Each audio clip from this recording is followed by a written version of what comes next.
All right. Welcome back to Total Disc. Damn, that was going to be so slick. I started this new thing where I was going to start the intro right at the tail end of the music. See how that worked out for me. Welcome back to Total Disclosure. My name's Ty. I am your host and creator. We're going to be joined tonight also by producer Gene. He's going to be jumping in just a moment. But the real fun, if you will, is someone returning from last week's live stream where we had a little ghost encounter, which was something new for me. Last weekend was fucking wild. Multiple days of ontological shock and existential crisis. But yes, joining us tonight is Brian Cory Dobbs. He is the award-winning documentary filmmaker of Blue Planet Red. Brian's work delivers a groundbreaking look at the evidence for life, fossils, artifacts, and hidden ruins on the Red Planet, as well as the UFO connection. Beyond his film, he actively drives the Mars disclosure movement forward through his YouTube channel, Blue Planet Red with Brian Cory Dobbs, of the same name. Get ready. We're going to be really diving deep into this, and I don't think I've ever done a show that's specifically on Mars. I'm so excited to get into it. It's something that I am very passionate about because many cultures have looked to the sky and talked about the Red Planet. And, now that we're able to send, photographic machines and tools to our closest and, even some of our furthest celestial objects, we're starting to see that I don't think everything's as cut and dry as the textbooks would have it. So with that being said, let's welcome today our friend, Brian Cory Dobbs.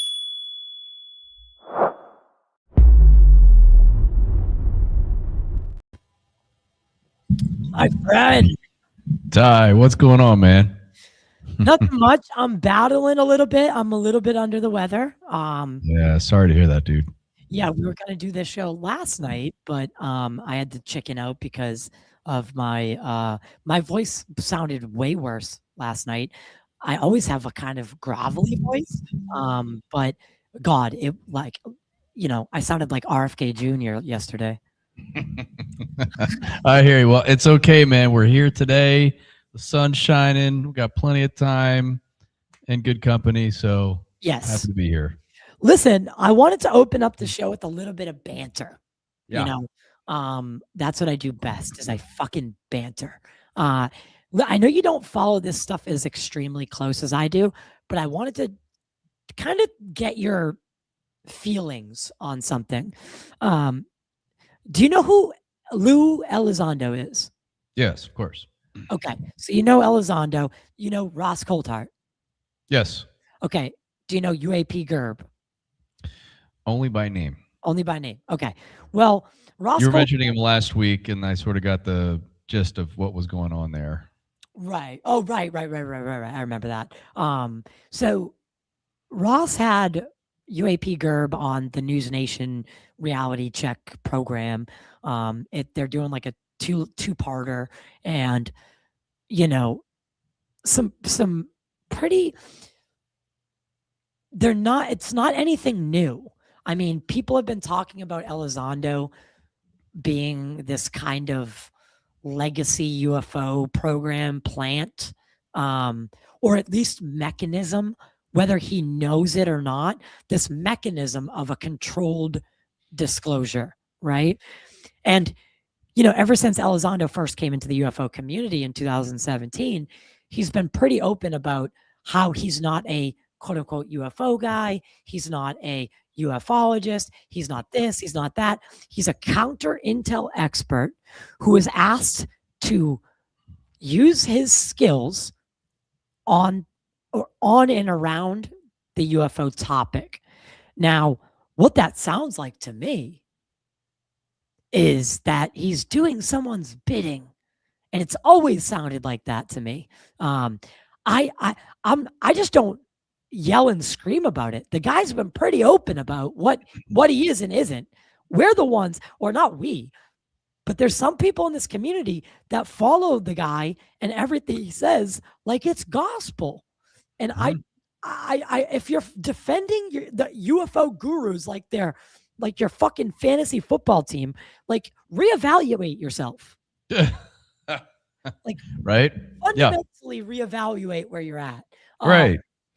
And so Gerb went on Ross Coulthart. The weird thing is people in the community have been talking about Lou for a long time. Listen, I kind of like the guy. There's something about him that I like, and I think that's why he's good at his job. I want to like him. I want to trust him. But I know you got to keep people like that at arm's distance.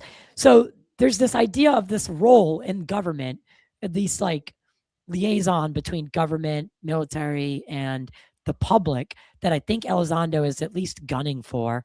But Gerb and Coulthart came out and they both kind of like endorsed this idea that Lou is a plant from the legacy UFO programs, plural, and that he has been sent kind of to control the nozzle, right? We can't let it overflow and flood. We have to let it drip out.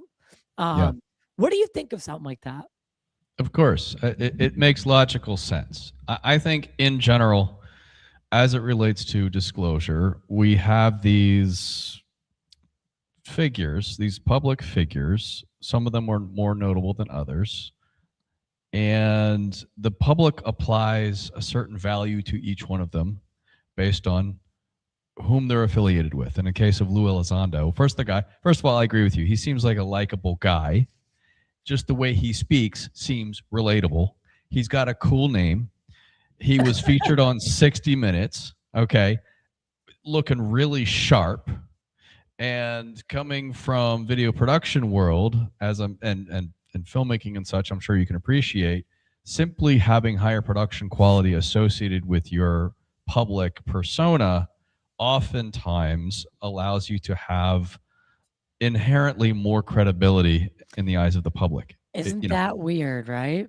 Optics means a whole lot. And this is something that a lot of people don't really understand who are getting into this, but bingo. So, video podcasts have come a long way. They've upped their game. It's not just about audio now. It's about like how you can present yourself. So that being said, because he comes from this, from government, essentially, there is always he definitely comes from government. Right. Government, there's a variety of ways you can define what government is, but, just to distill it down, there is always going to be, and there always should be, an inherent amount of skepticism as it relates to any government official, former or existing, based on what exactly it is they're saying. There should always be skepticism there. I do get the sense that there is at least some amount of truth to what he is saying. In the whether or not it is entirely true or not, I don't want to get so lost in the black or white aspect of it, because we are sitting here in 2026 talking about flying saucers in the mainstream news, and I think that's an overall win for this movement. And figures like him in the eyes of the uninitiated public have an inherent amount of credibility because he is essentially vetted. He has the government credentials. He has the,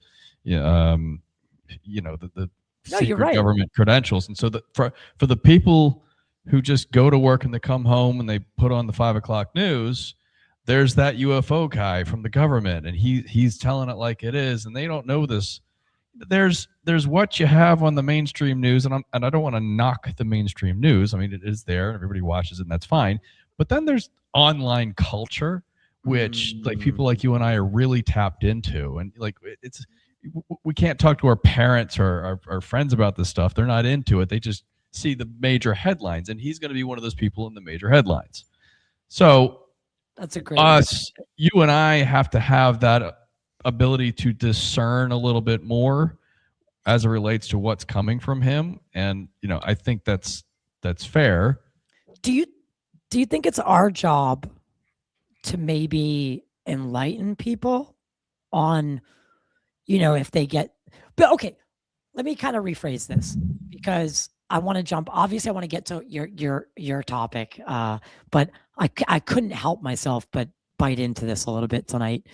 Do you think that it's our job as people that are tapped in to kind of temper people's expectations if they do come across this stuff and say, maybe they're talking and they're a little bit misguided? Do you think there is, or do you think, because there's no denying that the shift from 2017 to now, you can't deny what the guy's done for the topic mainstream. You can't fucking deny it.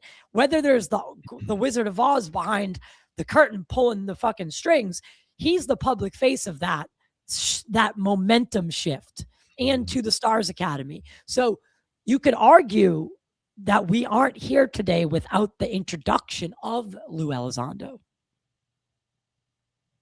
Yeah, I agree. Again, we have to give the guy credit here. Like, this thing got kicked off 2017. That's almost 10 years ago.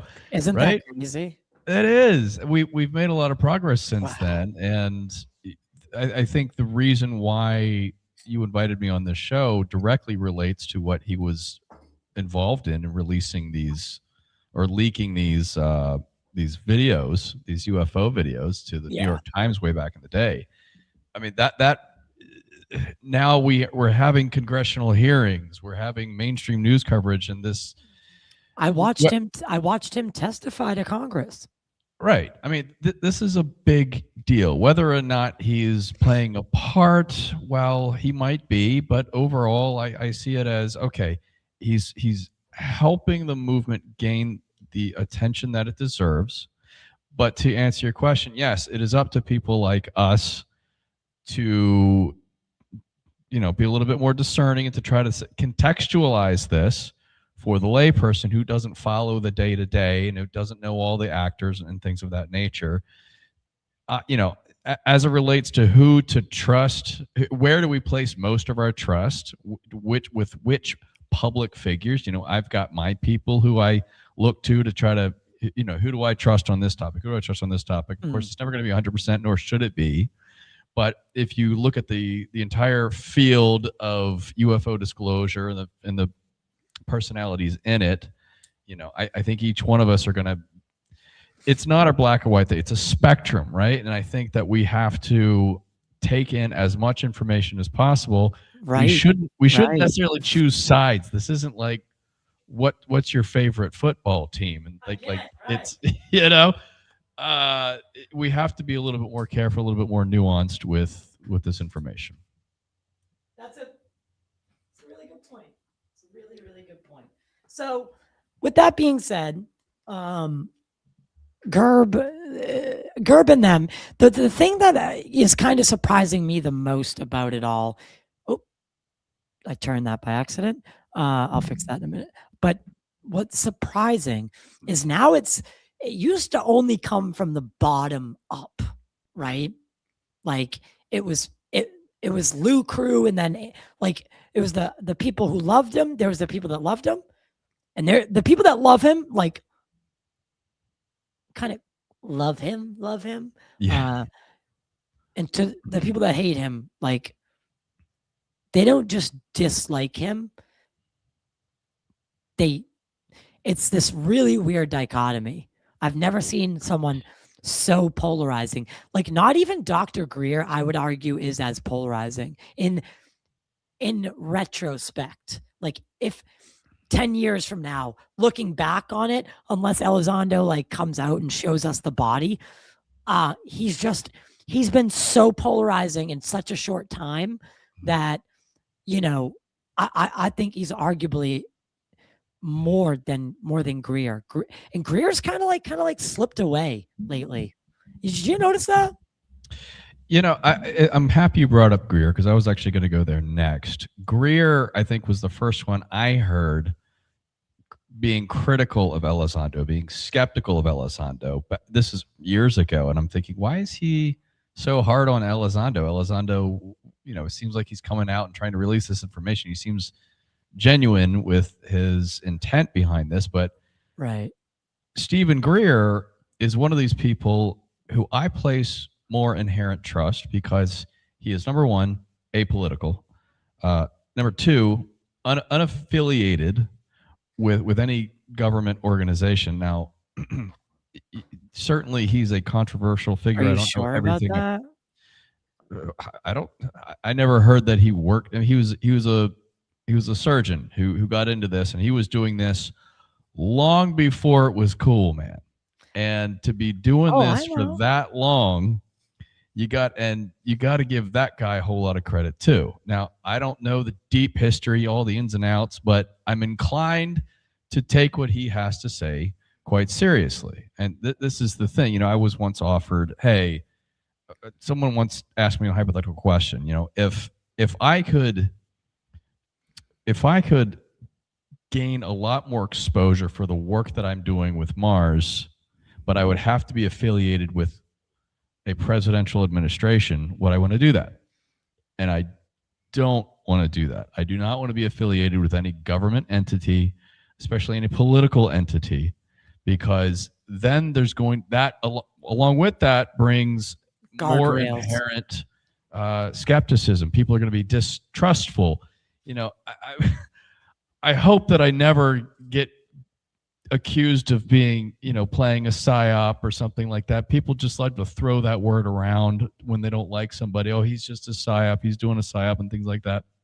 Like I'm, all I have right now is my credibility. And I look to the people who are doing this and who are doing this with, in my opinion, noble efforts, who aren't necessarily making a whole lot of money on it, although I'm not necessarily critical of that. If you can understand public relations in a way somebody has to report on this stuff, and it's a capitalist society. I have no problem making money on it, but you have to figure out where that money is coming from. And I think my main criticism of Greer is that he doesn't understand public relations well enough.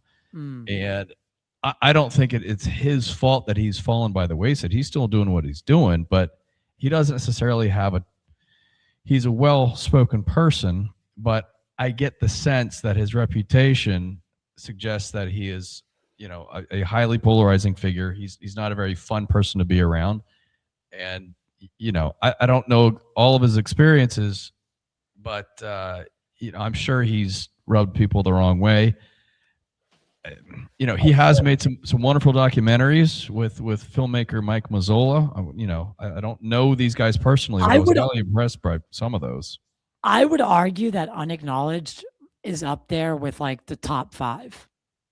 I would argue that Unacknowledged is great. Lost Century blew my freaking mind, and the production quality was fantastic. Yeah, I liked it, but and I'll give Greer credit where credit is due. He didn't stray too far. Like, this was about the lost civilization and how to reclaim it, right?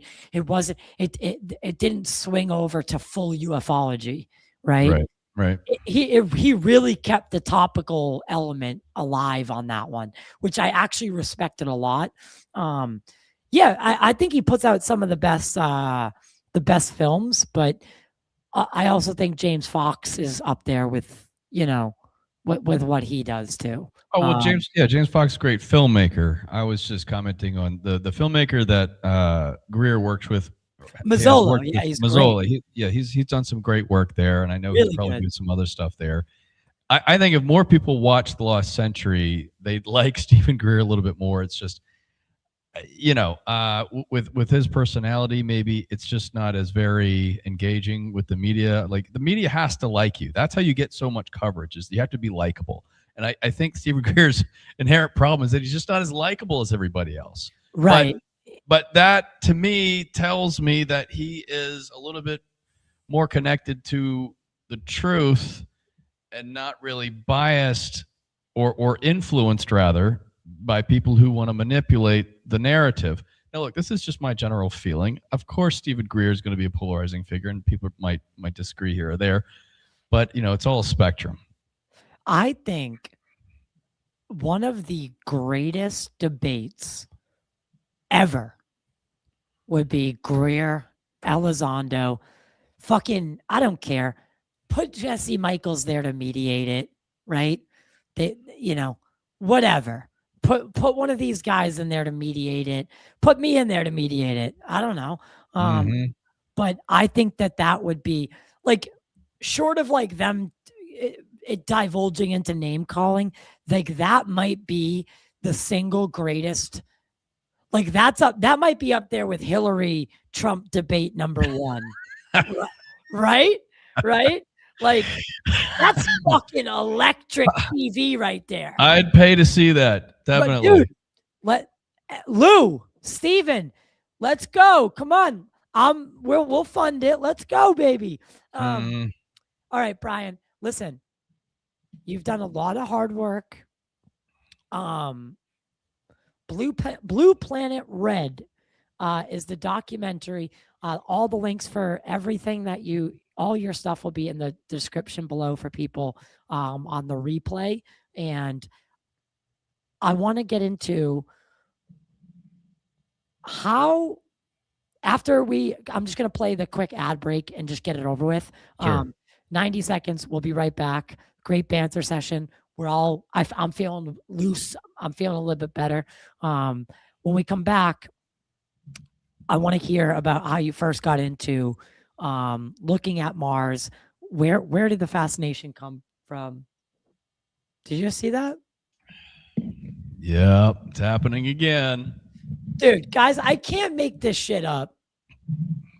I mean, last time people were accusing me, by the way, I want to set the record straight. In that live stream, people were saying I was looking down. My laptop was on the desk and I was looking down at the chat, but I was doing that the whole episode. I did not. I shelved a whole documentary because someone asked me to stage something. I shelved 3 years of work because someone asked me to stage something. No, I didn't stage the fucking light dimming. Like, come on. But it's just going to keep happening. Y'all see. Y'all will see. My microphones explode, but we'll be right back, guys. This is I'm already tuned up, and I'm a little sick, so I took some what's that shit called? Dayquil. So it's kicking in, brother. I'm about to go Hulkamaniac on your on the show. But yeah, we'll be right back, guys. 90 seconds. This episode of Total Disclosure is brought to you by Good Feels Cannabis Seltzers. And I'll be honest, this is one of my favorite partners that we've ever had on the show. As I've given up alcohol, I'm very open about this on the show, and I think a lot more people choosing that same path. So if you're looking for something that can truly replace alcohol in any setting, whether you're unwinding after a long day of research, hosting friends, or just want to stay clear-headed and in control, Good Feels delivers a completely different kind of experience. It starts with their 12-ounce stubby bottles of cannabis-infused seltzers. They're crisp, clean, 0 sugar, and 0 calories. And they're designed to give you a smooth, fast-acting, elevated feeling without the crash, without the hangover, and without the downsides of alcohol. And if you're more than an at-home mixologist, Good Feels also has fast-acting beverage enhancers. You can add them to literally anything. Sparkling water, mocktails, whatever you like, and create your own customized experience. This isn't about checking out, it's about tuning in, staying present, and upgrading the way that you kick back and relax. And right now, listeners of Total Disclosure get 20% off their order. That's getgoodfeels.com for 20% off exclusive to this audience. Good Feels Cannabis Seltzers. Replace the alcohol, keep the experience, stay in control. Now back to the show. I gotta fix that ending. Back to the show. It sounds like so terrible. But All right, guys. So, Brian, I am going to let you take the lead here. Um, how did you get into the topic of Mars, and how did you, what led you down this path? Talk to me a little bit about your origins. Yeah, I'll try to keep it brief here. I've worked a 9 to 5 like most other people until up till about COVID, and then my girlfriend suggested that I read a book by Graham Hancock Hey, called Fingerprints of the Gods, which I'm sure most people are aware of. I had never heard about any of this stuff, and I read it and I didn't get it. I thought this was fiction, and I'm like, what the hell is this? I didn't hear about any of this stuff. Then I finished it, and I'm like, this is crazy. It seems like there's more to our past. There's more going on with our past than I was previously aware of. So I became a fan of Graham Hancock, just relatively, 4 years ago or so. And then I was looking at his collection of books, and as it turns out, most people don't know this, but he's got a whole book written about Mars. really? Yes. What is it called? Really. It's called The Mars Mystery. And in it, he's talking about the same kind of things that I've been talking about for the past few years. This book was written in the late 90s, okay? And it discusses NASA's Viking mission in the 70s to Mars and what they found primarily. And what they found was evidence for life and an ancient civilization. So the book has since been ridiculed quite a bit. I think Graham has distanced himself from it because there's with Mars, there's a lot of baggage. There's a lot of inherent baggage with it. The face on Mars, we could go through it. But as it turns out, there's a whole new generation of Mars researchers. Hello to people who are joining us. Yeah. There's a whole new generation of Mars researchers who are finding all sorts of stuff, Ty, and the public is mostly unaware of this. I want to give credit to a man by the name of Richard Hoagland, who in the 80s spearheaded the modern day Mars disclosure movement. I don't think it was called that. There you go, Mars Mystery. But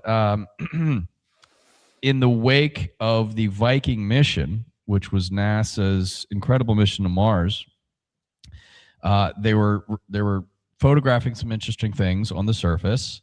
And back then we had, lower resolution stuff, but we could still make out some anomalous stuff. And so a man by the name of Richard Hoagland put together sort of a superhero team of independent scientists who would evaluate the data and analyze it from a completely different point of view than what NASA was doing, because NASA was like, there's nothing to see here. And Richard Hoagland and company saw things differently. And they had public relations campaigns over the years, blah, blah, blah. And it's sort of fizzled out. The public's interest in it fizzled out maybe at the turn of the century. However, since then there have been a new crop of researchers, both professional and independent, who have done a lot of work analyzing NASA's Mars data, publishing research papers on it, publishing things to the internet. And what I do is I cover the people. So I don't do the research itself, but I research the researchers. And I try to report on all. I'm sort of like maybe yourself, a nexus point of all things Mars disclosure. So you were telling me a few minutes ago about how there might be something in the news that you have 12 people contact you about it. Same thing for me, but as it relates to Mars. Now, fortunately, your podcast, Total Disclosure, in my opinion, disclosure has to include Mars. Based on what I've seen and what we continue to see, there is some overlap. Like here's an image you just have up here. This is what most people are familiar with, a boring, desolate, rocky landscape. And that's what NASA is really good at. Just putting these pictures out into the public saying, hey, look, here's Mars, everybody. Look at the rocks dust and rock. Yeah, there's rocks and weather on Mars, and that's about it. That's all NASA really does. NASA does great work with engineering, like I want to credit NASA for furthering our understanding of the universe and the solar system, et cetera, et cetera.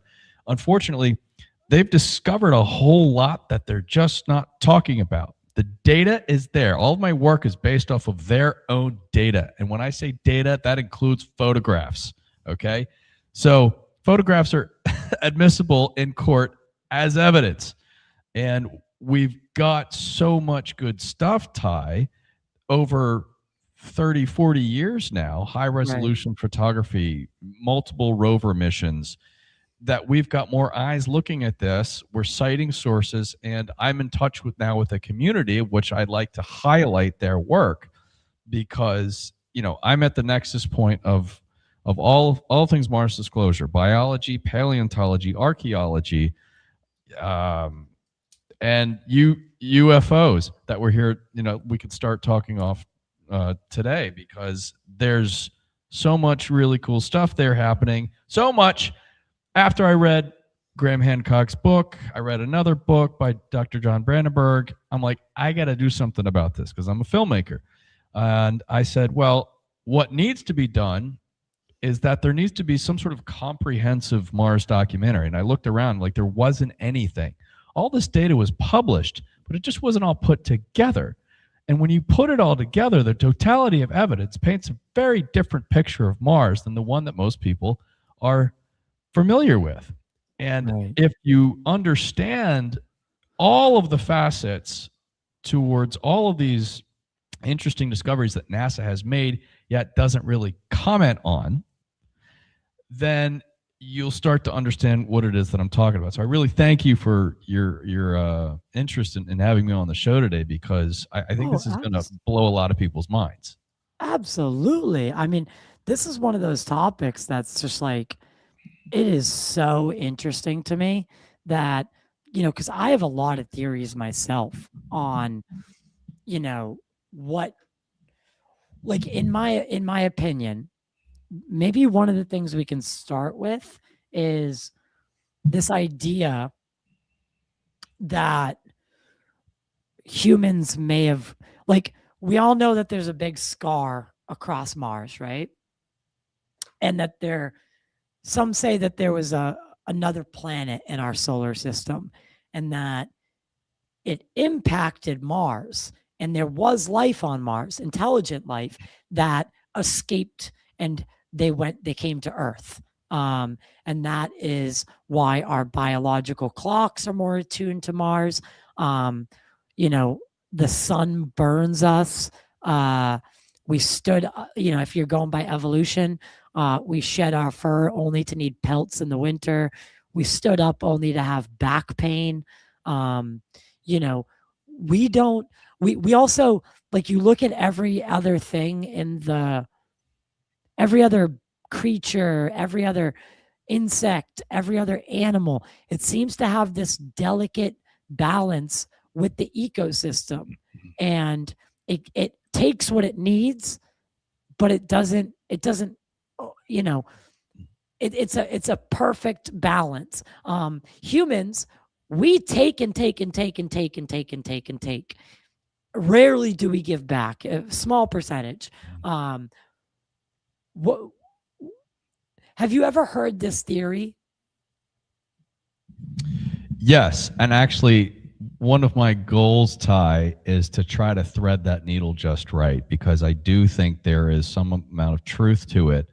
Although, because I'm such a nuts and bolts guy, it's a lot harder it's a challenging task to try to weave that narrative in, where the origin of humanity was on Mars and then came to Earth. We do have mythological texts, of which I am not inherently familiar with. I just hear about them, and it's something I need to get to eventually.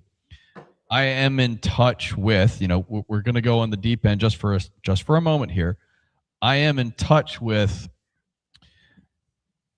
remote viewers and channelers. So if you entertain the metaphysical analysis aspect of Mars disclosure, a lot of what they have to say supports exactly what you just said. The challenge is, how do you communicate that to the public who is still sort of adopting and emerging their interest or gaining interest in the metaphysical, although I think it's coming more and more mainstream. So that, that's something that I save for like the the later levels, the 201 or the 301 version of Mars disclosure. I like to try to focus on 101, especially for those people who have never heard about any of this stuff. Right. Ty, most people don't even know that there's water on Mars. Right. And not just a little, like a lot. Right. Especially at the caps, Yes. So the polar ice caps are mostly H2O. You can see them with a telescope. However, buried across the entire planet, just a few centimeters down, is ice. So a lot of, Mars used to be this blue planet. This is why I title it Blue Planet Red. It was once a blue planet like Earth, but then something terrible happened to it, which is a part of what I cover, exactly what happened. And then a lot of that water evaporated, and a lot of it kind of sublimated down into the soil and froze. But as we know, Ty, where there's water, there's life, even if it's ice. Yes, sir. So, yeah, and I find it to be quite telling that, like, not just from our like modern day, but since humans looked up, they always found the red planet as this thing, right? This thing that could affect you physiologically. Now it's like people talk about Mars in retrograde and stuff. And like, while I don't necessarily believe that kind of thing, like there is a reason and a mystery that people look up to Mars, the red planet, and they see this celestial object that is an enigma wrapped in a mystery, wrapped in, like just this cosmic detectives like documentary. And it's also true that NASA has shaped the public perception of Mars as being this desolate, rusty terrain, when in reality, I don't think that's actually the case, is it? I mean, Mars is red because it's covered in rust. Okay, but what does that tell us? Right, but if you're on Mars, is it as orange as this? Well, I think what you're alluding to is how NASA has, unfortunately, for a long period of time, manipulated the colors of these rover photographs, making it appear a lot more red than it actually is, including the sky. Mars' sky is actually a whole lot more like ours. It's, depending on the time of day, it could be blue, it could be purple, reddish and orange, depending on where the sun is and sunset and things of that nature. But, if you look at the Perseverance rover landing video, there's a camera looking straight up in the sky, and it's a blue sky. So right.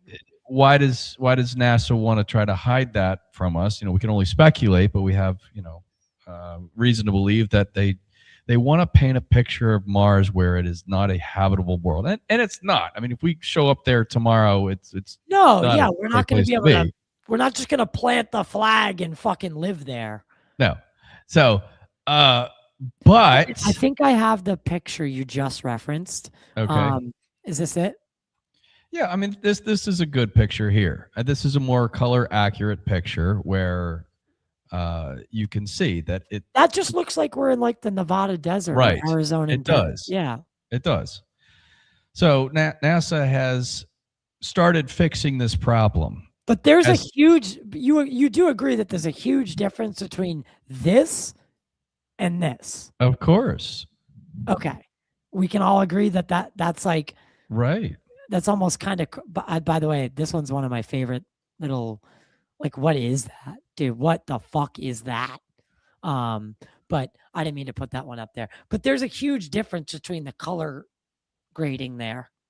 Yeah, and they started doing that day one, as soon as they started getting back lander photos from the Viking lander in 1976, you know, I for the film, I interviewed a lot of people, including a gentleman by the name of Ron Levin, who was the son of Dr. Gil Levin. Gil Levin was the person who designed one of the biology experiments that went to Mars in 1976, and Ron was in the control room as a, you know, 20 something, and, you know, we're going to work with his father. His father's working at NASA, which was really cool. But he's looking at all the monitors, and they're beaming back the pictures, and all the monitors immediately start showing Mars with a blue sky. And immediately, one of the technicians went around to all the monitors, you know, these analog monitors, started turning knobs to make it appear less blue, like, ooh, right off the bat. So I interviewed Ron for the film, and he recounts the story, and he says, then I went and I changed them all back to the proper color. And he got in trouble for it. So immediately they're starting to like, oh my God, what's this? Mars shouldn't look like this. Why does it look like this? And I think the basic idea is that NASA doesn't want to give the public any reason to believe that Mars is a lot more like Earth than, you know, this dead planet that they really want to tell us that it is. But why do that? Now, we could argue, right? We could argue that NASA fights for their funding per year, right? Yeah. Why not let it slip out that Mars is maybe more habitable than we anticipated and get public support for more missions and because the space race only worked because the populace was behind it, right? Mm-hmm. Look where modern space exploration has ended up. It's ended up, you know, mostly in the private sector at this point, and public interest has waned. Like and this didn't just happen like recently. This was during the Apollo missions where public interest started to wane, because there's only so many times you can land and it be this cultural moment, right? So why not try to recreate that drive where their funding kicks up, or is there something on Mars that they want to keep secret so that they can specifically exploit it and keep the rest of the world in the dark about what might actually be there and what the potential that's untapped, literally? This is going to sound conspiratorial. This is going to sound that's what we do, my friend. I can address this directly. This is going to sound like X-Files, but there is everything that I say I can back up to an official source, okay? There is something called the Brookings Institution Report. Have you heard of this? I, of course, have heard of this, yes. Okay. So it basically advises NASA, hey, look, back in 1960, NASA, you're going out in outer space. You might find some stuff once you start landing on these planets. I'm paraphrasing here. If you happen to come across any artifacts or ruins or signs of an ancient civilization, you might want to think twice before you tell the public, because if you tell the public, they might freak out, cause panic, and society itself might crumble. So this is there's a Wikipedia page about this thing, okay? And this is directly related to what we believe NASA's playbook is. I've spoken with the people who've been studying this stuff and who've been working on this stuff for decades, and they said basically this has been institutionalized. They have reason to believe that this playbook has been institutionalized, and they're still running this playbook today. So now, if I'm trying to be fair here, if I'm in charge of the country or the world, do I want mass chaos? No. I mean, I enjoy my peaceful life. So do I want to be responsible for totally disrupting paradigms and causing the world to go into turmoil? No. However, at some point, we have to be honest with the public with what we're finding up there. And I now, in the wake of disclosure now becoming popular and hip and fun, I argue that NASA, that SpaceX, that the Mars Society, that these Mars-focused organizations, I argue that they should adopt Mars disclosure in their messaging to the public, because I do think, like the space race, that would galvanize public support to get more funding to go to Mars quicker. Okay? Not just for colonization purposes. Mars is a crime scene. Okay? We've got to figure out exactly what happened. We have a good idea about what happened, but when you have a crime scene, what do? You study it first before you say, okay, all clear, you can start using this space again. So until we do that, I really don't think we can just say, hey, let's put boots on the ground and start planting flags. We really got to go there and investigate further what we are already looking at with remote landers, rovers, and orbiters. We'll get into the details here. So I do think it's okay now for them to take a different approach, because NASA, traditionally speaking, has not been in the business of disclosure. They want to be, they're a mostly trusted organization that people feel safe talking about. NASA doesn't want to get in the weeds about any of this disclosure stuff. And as it relates to Mars disclosure specifically, imagine the most horrifying aspects of UFO disclosure, Ty, that all the terrible things that Stephen Greer talks about, okay, abductions and things like that, trafficking, blah, blah, blah, blah, blah. That's like the deep end, okay? That's the terrible shit that we hear about. There's a whole lot of terrible shit with Mars. And if people knew what that terrible shit was, they might freak the fuck out. You think? They might, because it's terrifying. Okay. Tell me what's terrifying about it. Well, top level here. The planet used to be blue, like Earth. It was like Earth before Earth was like Earth. Right. Okay? So it's lush. It had atmosphere, greenery, water. Yes. Okay. It's not that anymore. So and obviously there's evidence of a huge fucking tear on the front of it. Yes. What happened to the planet? Okay. Mm-hmm. And what happened to it is terrifying. Okay? Nuclear war. Well, I didn't want to spoil it, but well, didn't they find Zion 129 there? Yes. Atmosphere.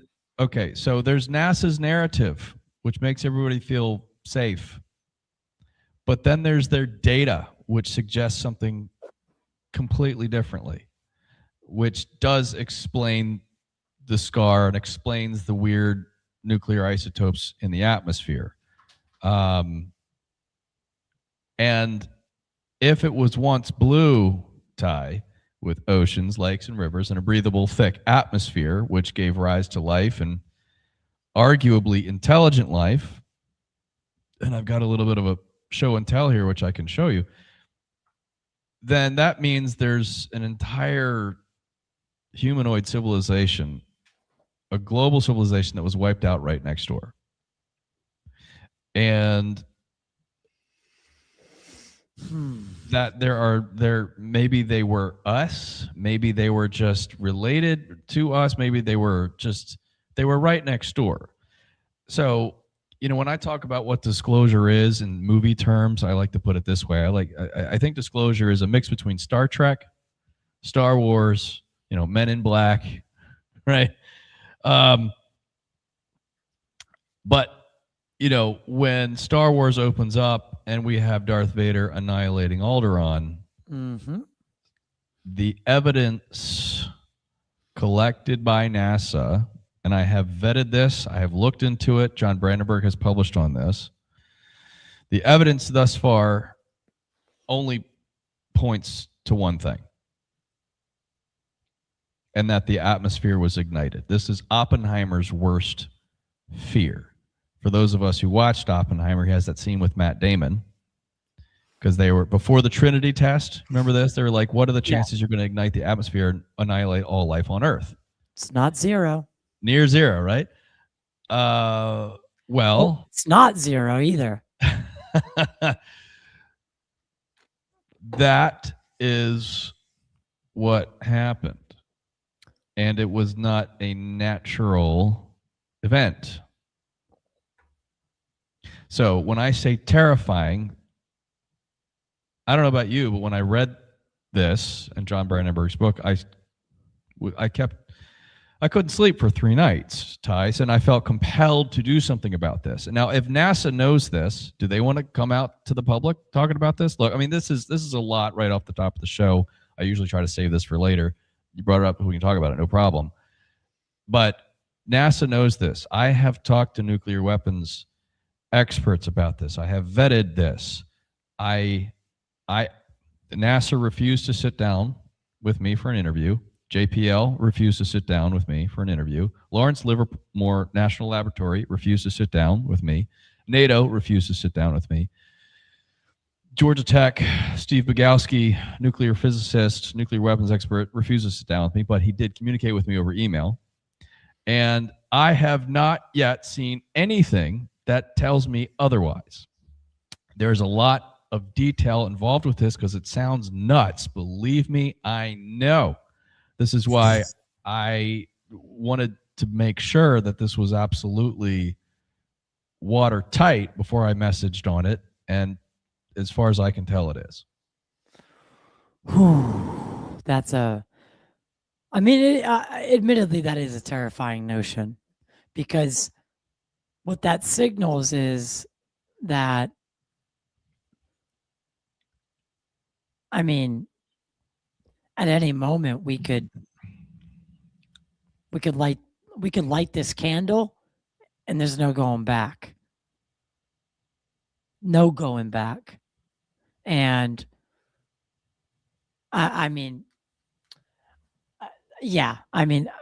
so when you say the atmosphere, it ignited. Mm-hmm. I know we might be getting into some speculative territory here, but what does John say that caused the ignition? Is this warring factions? Is this a civilization that got too greedy? What was his thesis on what that could be? I know there's no way we can definitively know, but what was kind of the consensus? We can entertain a few ideas. There's never going to be any certainty on this. Well, rather, until we go there and start collecting more data, boots on the ground, all we have is speculation. But one of 3 things, at least, okay? Number 1, they did it to themselves. Okay? We could do it to ourselves. However, it's not just nuclear holocaust. It is atmospheric ignition. And to do that, the only reason why Oppenheimer wasn't able to ignite the entire atmosphere of Earth was because there wasn't enough energy output from that bomb.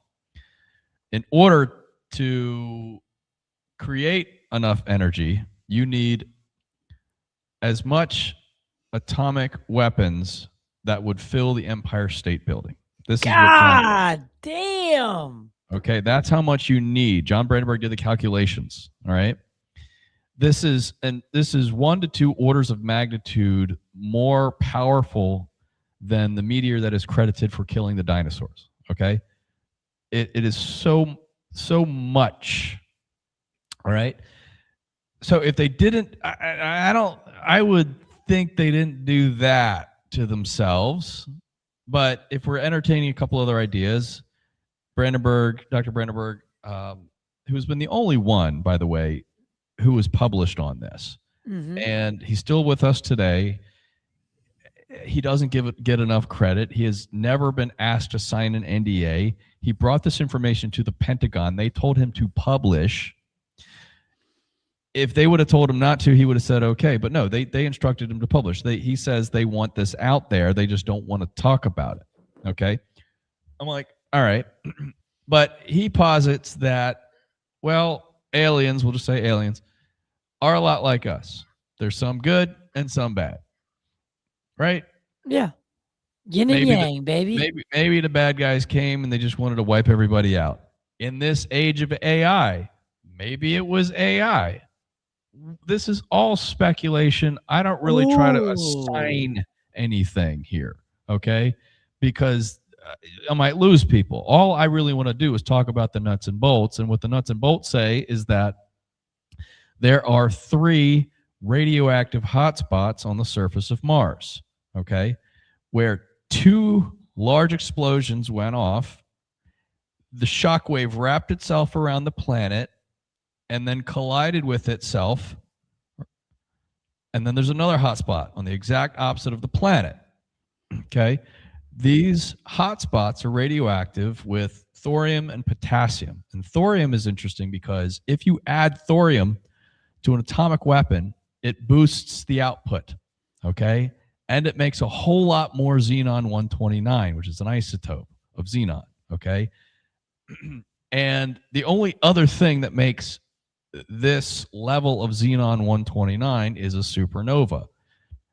But a supernova didn't go off and place a bunch of xenon-129 on Mars and nowhere else in the solar system. That's ridiculous. It would have blown everything up. So clearly something happened specifically with Mars. Now, there's a lot more that we could go over because there's a lot of speculative. There's a lot of skepticism. Yeah. There's a lot of skepticism as it relates to this, but it's only because people don't understand the details. And I understand all these details, which would bore some of these people. But this is why I want to try to get nuclear weapons experts engaged in the discussion, because they want to point to the country of Gabon, which is a country in Africa, which has a uranium mine that millions of years ago they figured out that water seeped into this uranium mine and it started a natural nuclear reaction. Okay. But there's just one problem. That type, not all nuclear reactions are created equal. And that type of nuclear reaction is similar to what happens in a nuclear power plant. The neutron absorption from one nucleus to another is slow. They call it S process for slow. Okay. What happens inside, the physics that happens inside of a thermonuclear weapon is R process, rapid neutron absorption. Okay. So it's not the same thing.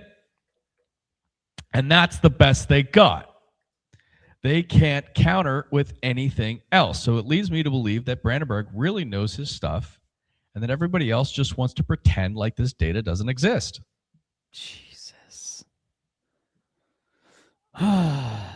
So let's go to some of now, because I know you said that that was like a little bit more advanced. Let's kind of take it from the top and give me some entry level.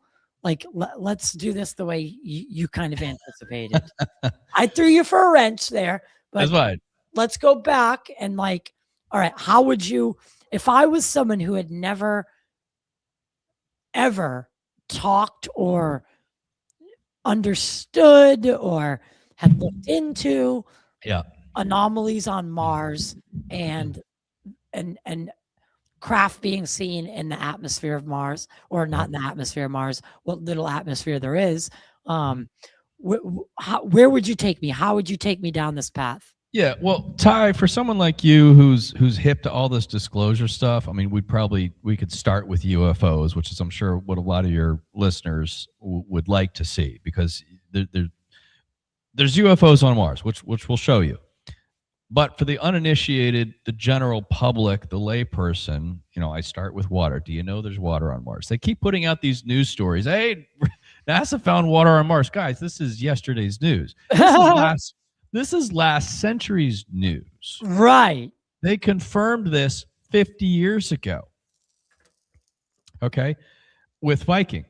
Now, Viking was It's something that most people don't even know about today, but it was this monumental mission to Mars. And in fact, it was a double mission, Viking 1 and Viking 2, sort of like Voyager 1 and Voyager 2, right?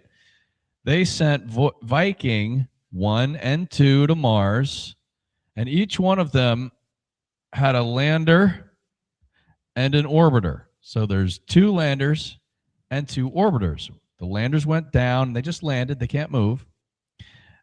And they collected soil samples and did biology tests. They did atmospheric measurements, collected a lot of data on the ground.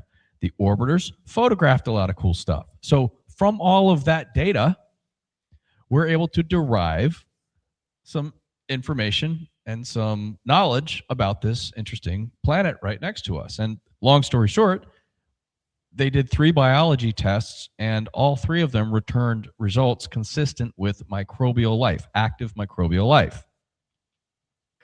So to distill this down, NASA discovered microbial life in 1976. Now, why don't most people know that? Right, because that seems like an important discovery. It is. And the reason why most people don't know it is very stupid. Here it is. They sent 3 biology tests. They also sent 1 organics test, okay? There's a difference between active life and organic material. When you think organic material, you think when a leaf falls from a tree and it decays, okay? When you compost stuff, all that organic material. It's not alive, but it's the building blocks, right? They didn't find any organic material in the soil of Mars in 1976 because their test wasn't good enough. Oh, the old, we didn't do well. They found organic material later when they got better equipment and they started sending rovers. Curiosity rover found organic material. They still find organic material. You go back a month ago, they're making news headlines about finding organic material all over the surface of Mars. The organic material is in there. And this is the difference between soil and regolith. Regolith is dirt without any organic material in it. Soil has organic material in it. So we don't have regolith on Mars, we have soil on Mars.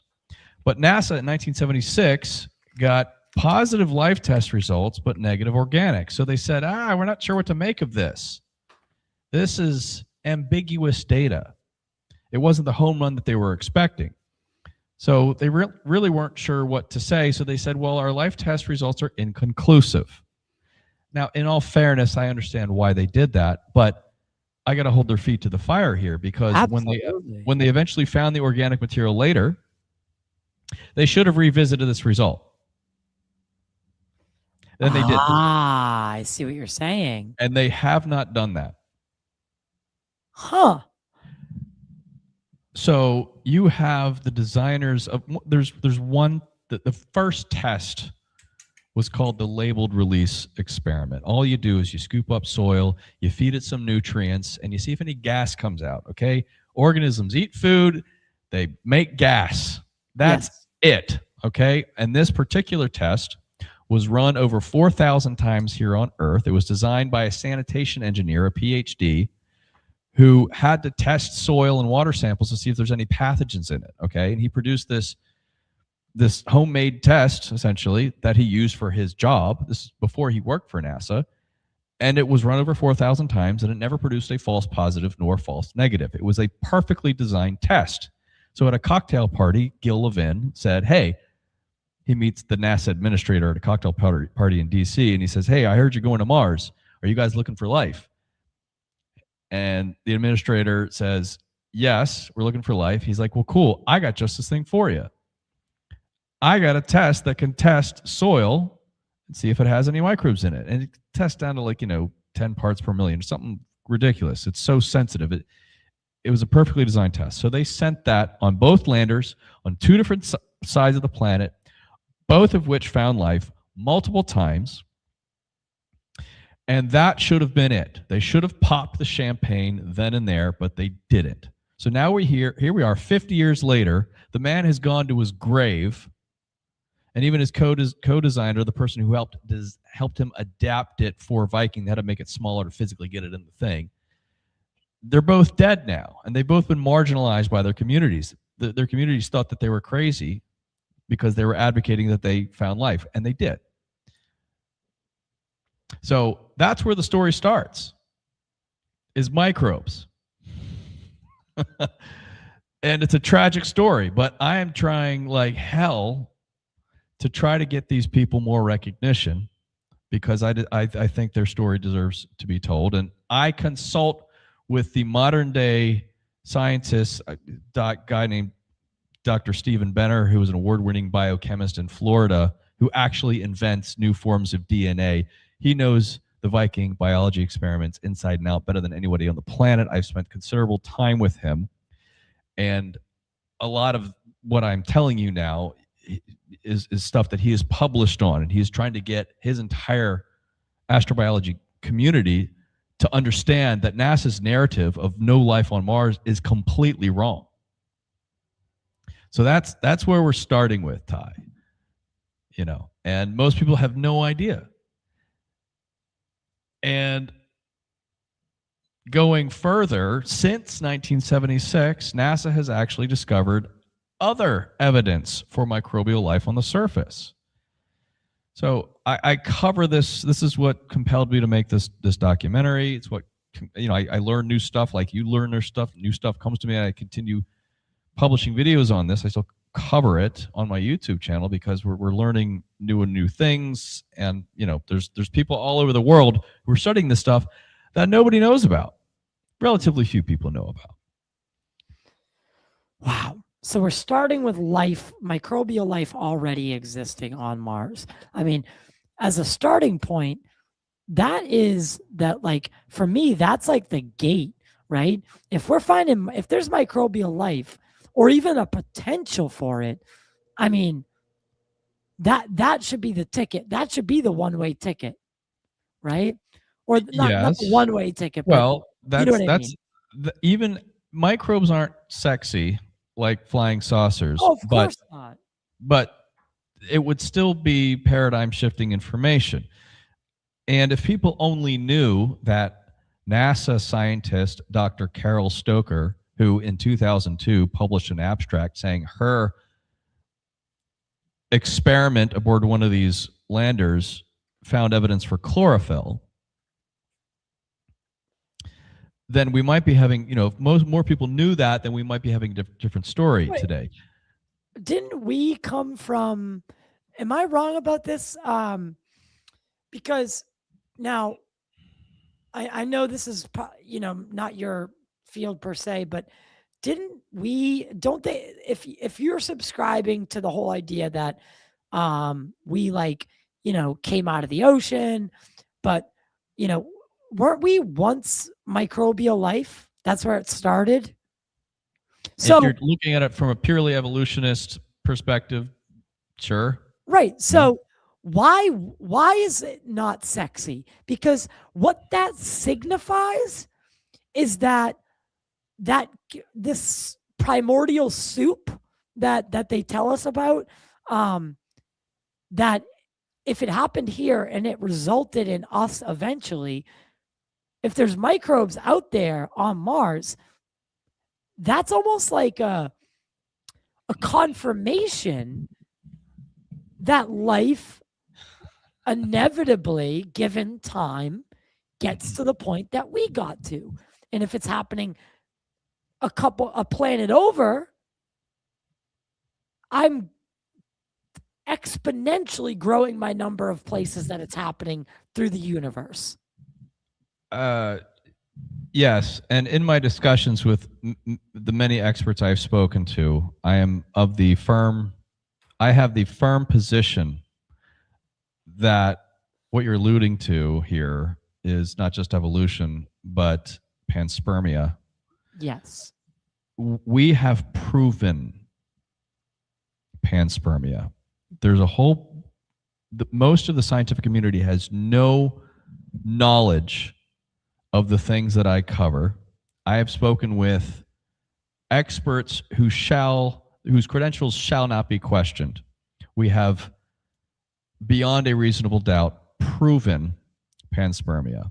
So I agree that microbial life should be sexy, and maybe I'm just characterizing it wrong. I'm just saying relative, it doesn't. Well, let's just put it this way. Todd, do you ever see these headlines where it says scientists use the James Webb Space Telescope to look at the atmospheres of these planets millions of miles away, orbiting other stars? And they'll say, scientists have found biosignatures in the atmospheres of exoplanets. Yes. You ever see stuff like that? Okay. All the time. Do you know what they're looking for specifically that makes them think that? Isn't it the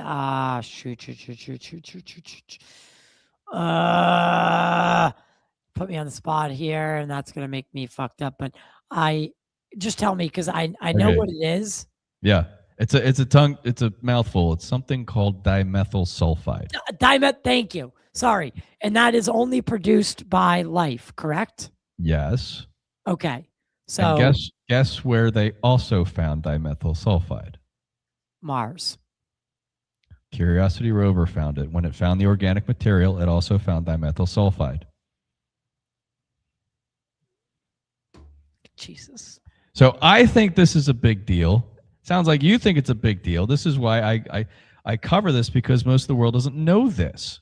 NASA collects the information. They publish it. They just don't report on it. So it leaves me an opportunity to do so. Why would okay. My mind is already fried. Oh man, we haven't even got to the heavy stuff yet. I know, and I'm gearing myself up. Well, okay. So what comes next? What's the next step? Now we've gone through that microbes exist, that there's water there. We see on Earth that life, it doesn't just find a way, but it's in places that, like, it's in volcanic area. It's in it not only thrives. I mean, it's not only there, but it thrives in the places we would least expect life to thrive. So life finds a way. I mean, it always does. So there's these microbes. There's evidence of even something else on Mars. There's Zion 129, which is indicative of, either nuclear war, whatever. What's your next big thing? What's the next thing that you want to talk about? Well, but right before we get to that, one has to ask, why hasn't NASA gone back and tested again for microbial life like they did in 1976? In 1976 was the only time NASA ever sent any biology experiments to Mars. We know that they send rovers there, and they keep telling us they're looking for life, but none of these rovers, nothing since 1976, has had a biology test on it. We think that they just want to avoid another public relations mishap. They just don't. They've already set the narrative. Now here we are decades later. They don't want to own up to their mistake. This would be so simple to do, and there are tests, and I'm in touch with Stephen Benner and his team down in Florida, who are actually designing a life detection test that can detect the difference between known and unknown forms of DNA, and would put this thing to bed overnight. We have the technology. Why doesn't NASA want to send it there? Why doesn't SpaceX want to send it there? Logic would dictate you might want to figure out if there's any pathogenic material on Mars before we start sending astronauts there. Well, someone said it in the chat that those microbes might even kill us when we get there. That's what I'm saying, right? But they don't want to do this stuff anyway. So we could talk about that all night long. But to advance the conversation here, where do we go from microbes? Well, if Mars was like Earth, it was a blue planet. It had microbes. Did any multicellular life arise from that? And the answer is The answer is arguably yes. And I'll just, not only do we have photographic evidence for fossils, Ty, we have a handful of fossils. We actually have evidence for what appear to be machine-like artifacts, debris, things that just don't look like rocks, photographed by the rovers, and large megalithic structures as photographed by the orbiters. Most people have not seen any of this stuff. They know the face on Mars, and that's it. But Ty, we've got a whole lot more stuff. Sorry, your mic was off. The face on Mars is arguably the most well known. Is that in the Cydonia region? Yes. Okay. So I've heard a lot about other structures on Mars. Mm-hmm. Remote viewers, the best of the best when it comes to remote viewers, were asked to look at Mars. Yes. In the past,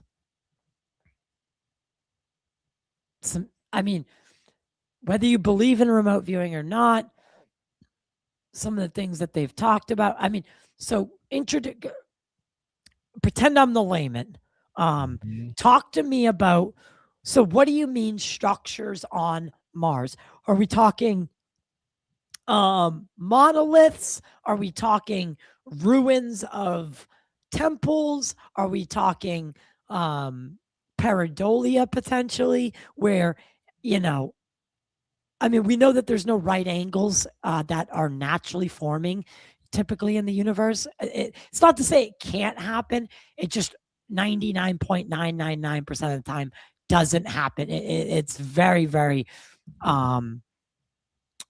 it just doesn't really happen. It doesn't happen naturally. But, if the Mars rover runs something over and then it looks like a right angle, we're up there now, right? We're doing things. So I think we do need to be careful when, we do see something. We definitely need to analyze it. But okay, what do you mention? So what is there architecture to this stuff? What is going on? Ty, what everyone needs to understand is that there are these independent researchers that NASA takes all these photographs and then they just publish them online with no commentary, no fanfare, no press release whatsoever. The independent guys out there who spend their free time looking at this stuff, they have day jobs, but they spend free time looking at this stuff. They sift through hundreds, if not thousands, of these images, and they'll find stuff that just doesn't look natural. They'll publish it to the internet and open it up for discussion. And there are a few of them that I'm in touch with who I'd like to highlight today. One of them is, his name is Jean Ward. He's in South Africa. Another guy, Gary Legier. He's in Colorado. There's someone who I think was watching, might be tuned in here, Kari Sivertsen. She just got in the game. She's from Norway. These are the researchers out there, just a few of them. There's more. Okay, Joe White is another one who I don't agree with everything that they find, but these are my heroes here, because these are the guys who are, and ladies who are actually finding this stuff. And I'm going to show you here in just a second. All right. They're finding all sorts of things, and there's too much to show you all of it. So I just kind of want to show you the best of the best half dozen or so examples. And what I think most people need to see first are the very large structures that, in my opinion, do not appear to be natural. And Carl Sagan has this very famous quote: extraordinary claims require extraordinary evidence. Does it though? Do they though? Or does it just require evidence? Because evidence is evidence, plain and simple. He's got the quote. Everyone loves posting that. Every time we there's all this. That's what skeptics want to go to first. To which I would respond with another quote by Carl Sagan. which he made in his Cosmos TV series and his Cosmos book, which is intelligent life first reveals itself through the geometric regularity of its constructions. Now, what is he talking about? He's saying, if you're an alien in a spaceship looking down on a planet like Earth, how would you first know that there's intelligent life there? You'd start seeing things like city grids, large pyramidal structures, straight lines, things like this, things that just don't appear to be naturally created. And one can reason that if we start to see pyramid shapes, we can discern the difference between a pyramid and a volcano. Can't we, Ty? We know the difference. Sure can. You're flashing something up here. This is an interesting structure here, which is actually 12 miles away from the face, which is one of the things that they originally photographed in 1976, called the DNM Pyramid, named after its discoverers, DiPietro and Molinar. One of the things I wanted to ask you about this and why I flashed it is because obviously top down, it just looks like a hill, right? But this is actually, like, if you were on the surface, this is fucking crazy big. Yes, it's 2.5 miles long. Like, I think that's where people get a lot of misconceptions about Mars, because, like, we're looking top down and you don't get that always that depth. But yeah, present some of the stuff that you want to show us, of course. That one's a complicated one because that's actually a 5-sided structure and it requires a little bit more explanation than I want to get into tonight. I want to stick with simpler stuff. Yeah, fair enough. Because I just think it might be a little bit easier to grasp for people who've never seen any of this stuff. But first, Ty, can you tell the difference between, if you're looking top-down satellite imagery, okay? Do you think you're the type of person who can tell the difference between a pyramid and a volcano? Yes. A pyramid and a mountain? Yes. A pyramid and a hill? Yes. Okay? I think most people have enough common sense to be able to tell the difference. Now, how would you define what a pyramid is? If you were explaining what a pyramid is, what is a pyramid? Like the definition of what? Yeah, like how would you describe its shape? A pyramid is it's a three-dimensional, essentially it's a geometrical triangle that well, now I'm gonna sound like an idiot, but something with 4 sides. Four sides. Yeah. It has 4 sides. 4 equal sides. 4 equal sides that rise up and form a point at the top. Right. The base is always wider than the point, of course. Sure. But yes, 4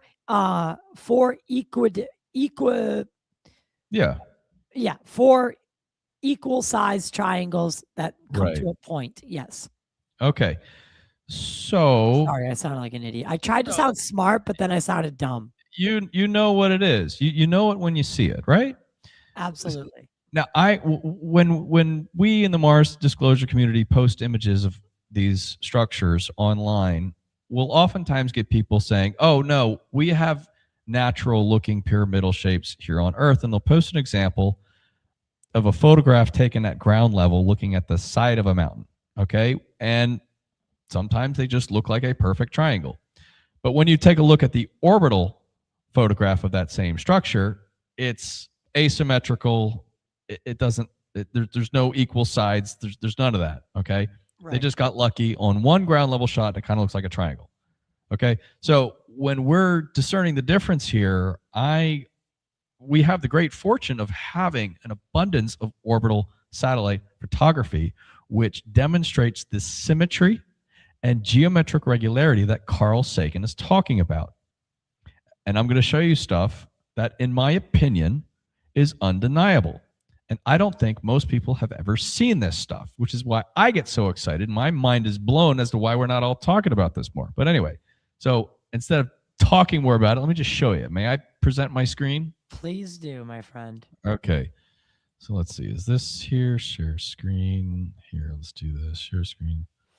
Okay. Let's see. Is it screen 2? Yes. Here we go. Okay. Ty. Tell me what you see here. These are pyramids. Jesus Christ. Do they look like pyramids, though? Be honest. No. That's right. But guess what? They are in Egypt.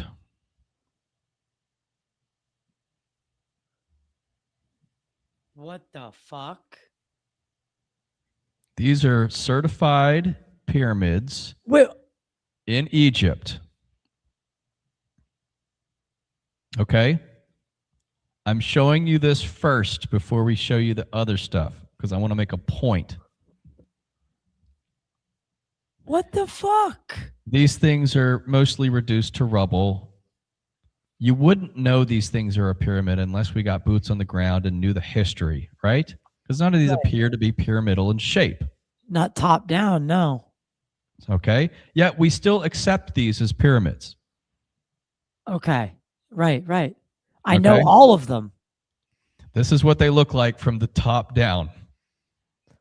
Wow. All right? Wow. They don't look like much. The only one that really does is the Hawara. Yeah. And that's like kind of square. That's right. really not even like I wouldn't really like that wouldn't stand out to me either though. It's not impressive, is it? No, not even close. No. I feel so dumb right now.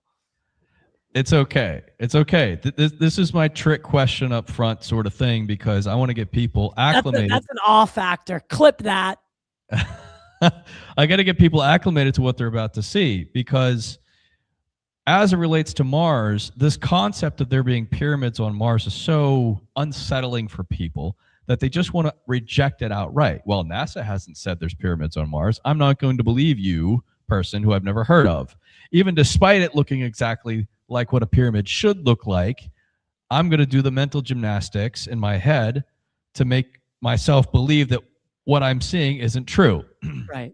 Okay? Right. We can, okay. So here's have you seen this before? This is on Earth. Yes. This is, wait a second. Where are we here? 1, 2, 3, 4. Is this a step pyramid?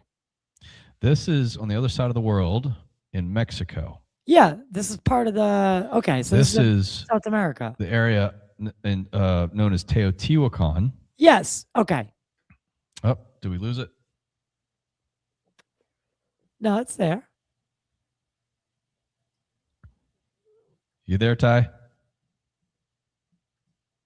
Yeah, I'm here. I can still see it. Can you guys hear me? Chat, can we Oh, here we go. Here we go. Can you see me? Yeah. Who glitched? I don't know. Oh. Sorry. I don't know who. I don't know what happened. Nothing happened here. It just kind of froze there. Chat, let me know. Was it him or me? Because I just want to know for my sake. Spooky stuff happening again. Yeah. Was it? I know, guys. I know someone glitched, but which one? Was it him or me? But go ahead, continue. Oh, it's him. Okay.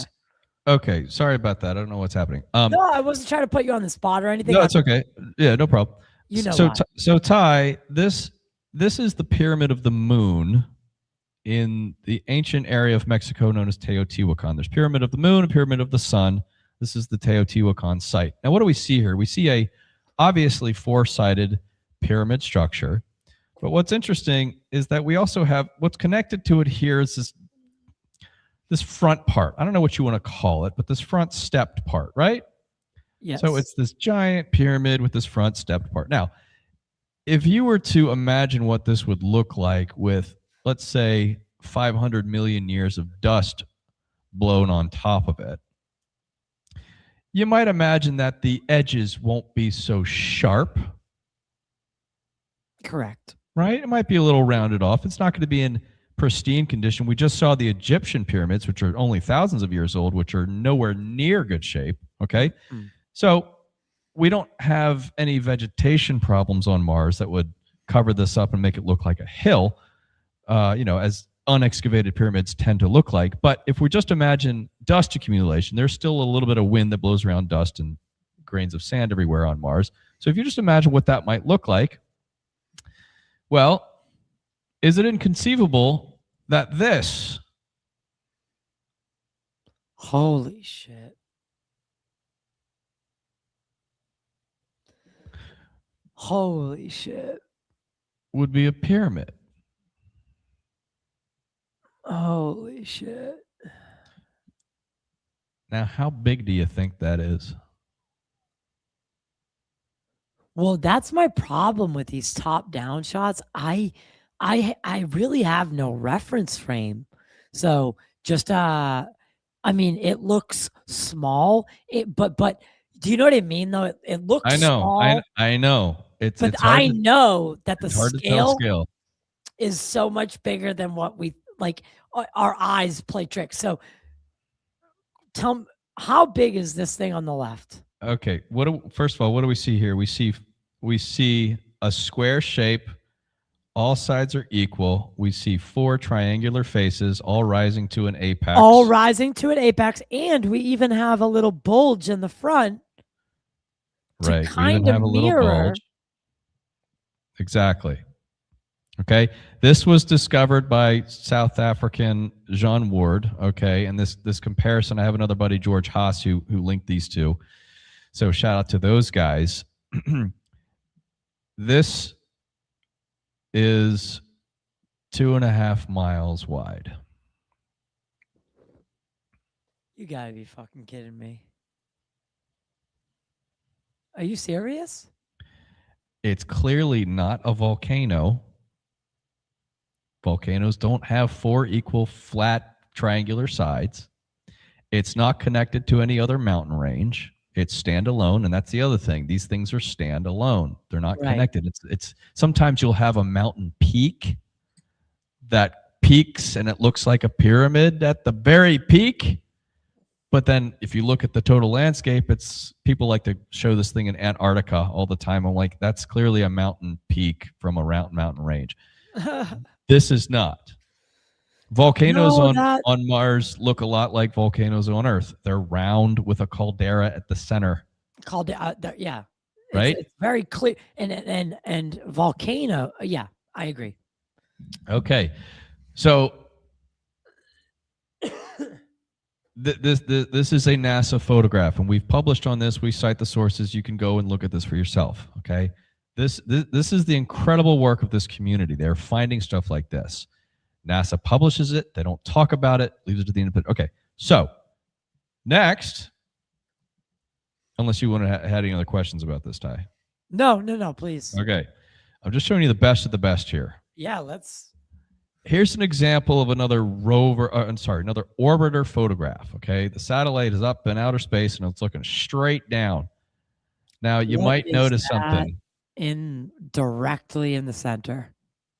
It's not too hard to see, is it? My eye goes directly to it because it stands out so fucking much, because it's the only fucking thing in the picture that has a shape. Exactly. Like a shape, meaning a shape that is recognizable. It's a geometric shape. And you can see the dust drift. Yeah. You know what I mean? You can see those things that look like ripples. Right. Randall Carson talks about this. We get that one with dust and sandstorms, but we also get it with high velocity water. Right, like sand dunes or ripples. Right. Yeah. All over the place. These are all amorphous. And then there's just a perfect. What is that? So how many sides does it look like it has? It genuinely looks like it only has 3 sides, which is throwing me off. That's right. So not all pyramids on Mars have 4 sides. Now, if we take a closer look at this, Ty. God damn it, man. Now, skeptics will push back on this, especially NASA geologists, and they'll say, well, it's not in pristine shape like our pyramids are here on Earth, so God. therefore it's natural. Now, I wonder what wind or water or geological process would make a 3 equal-sided tetrahedron in the middle of nowhere connected to nothing else. You can see the sand here. Look at the sand dunes. The wind is blowing a certain way. I don't see how it makes this out of nothing, out of you know what I mean? Dude, what the fuck? My mind is I've seen some of this stuff before, but I can't wrap my head around this. This was actually discovered a quarter century ago, and just most people haven't seen it because there hasn't been enough attention on Mars, which is, I'm trying to change that, and thanks to you for giving me this time to demonstrate this, because these guys need more. We need. There's no doctoring in these at all. Right. Where are we obtaining these photos? I'm downloading them directly from NASA's websites. They have multiple different websites depending on what instrument they're using. I source everything. Everybody can go look at this for themselves. I was going to say, so I could independently pull this image and it would look exactly like this. And if you can't find a link on my webpage or YouTube or something, you can just contact me on Twitter or email me, and I'll be happy to provide that to you. I do my best. Every time I publish something, we're totally transparent about this. We're publishing the source URL. You can go and look at this stuff up for yourself. So, all right. Very interesting. All right, next one. Ready? Oh, here's just a different shot of it in color. That's that same thing? Same thing, just a different angle of it. Okay. Are we still top down for the most part? It's not precisely above. You can see it's at a slight angle here, and it obviously is not in pristine condition. But NASA tells us, Ty, that Mars lost its water 3.5 billion years ago, which I assume means whoever was living there didn't live much longer than that. Much longer than that. So if I'm taking their timeline, these things are over 3 billion years old. Now, and even if and again, I see where you're going with this. This is 3 billion years of like dust storms and outside impacts and kicking shit up, and I mean, right. This is kind of what you'd expect like the Giza pyramid to look like if we disappeared tomorrow and the next people came along 3 billion years after. Or even, let's just say conservatively, 50 million years. Yeah, right. Even 50 million years. Like look at something like Göbekli Tepe or any of the tepes. Right. We're only talking about 10, 15,000 years. Completely buried. Guys' chickens start going missing, disappearing through a hole in his wall. And then pop, they find an underground city. Right. Exactly. Like, guys, is it really that hard to wrap your fucking heads around? So we have the great fortune, Ty, of Mars. Essentially, the surface of Mars is essentially preserved because there's very little weathering and erosional forces that can happen because the atmosphere is so thin that all it can really do is have dust devils and blow around sand and fine particles. But still, there's going to be some amount of accumulation that happens on these structures and some amount of erosion, especially over eons of time. So I'm not bothered that these are not in pristine condition.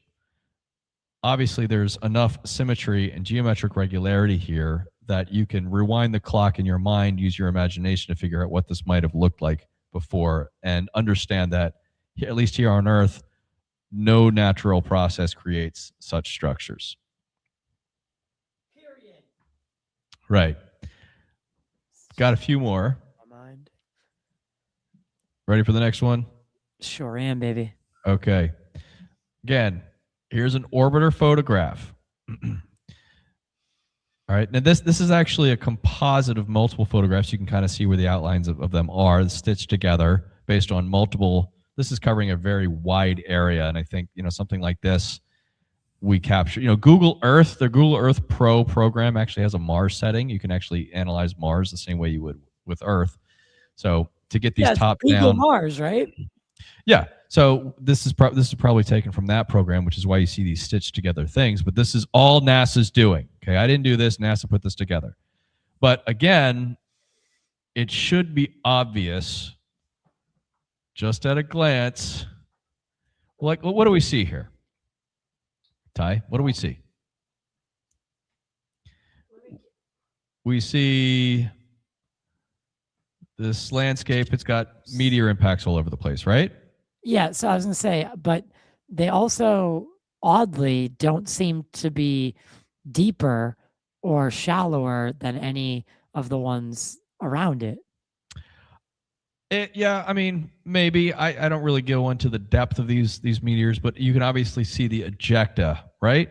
Yes. There's an impact, and the ejecta goes out. You can see this, everything that's been splashed out of it. Right. So these kind of seem like pock marks where they're, they're hitting, and there's, yeah, exactly. Okay.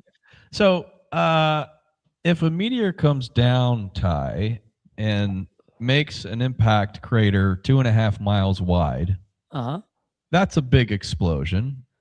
You would think that anything directly adjacent to that impact would be destroyed. Wiped out. So can you see anything next to a crater that yes. doesn't look like it should be there? Yes. Okay.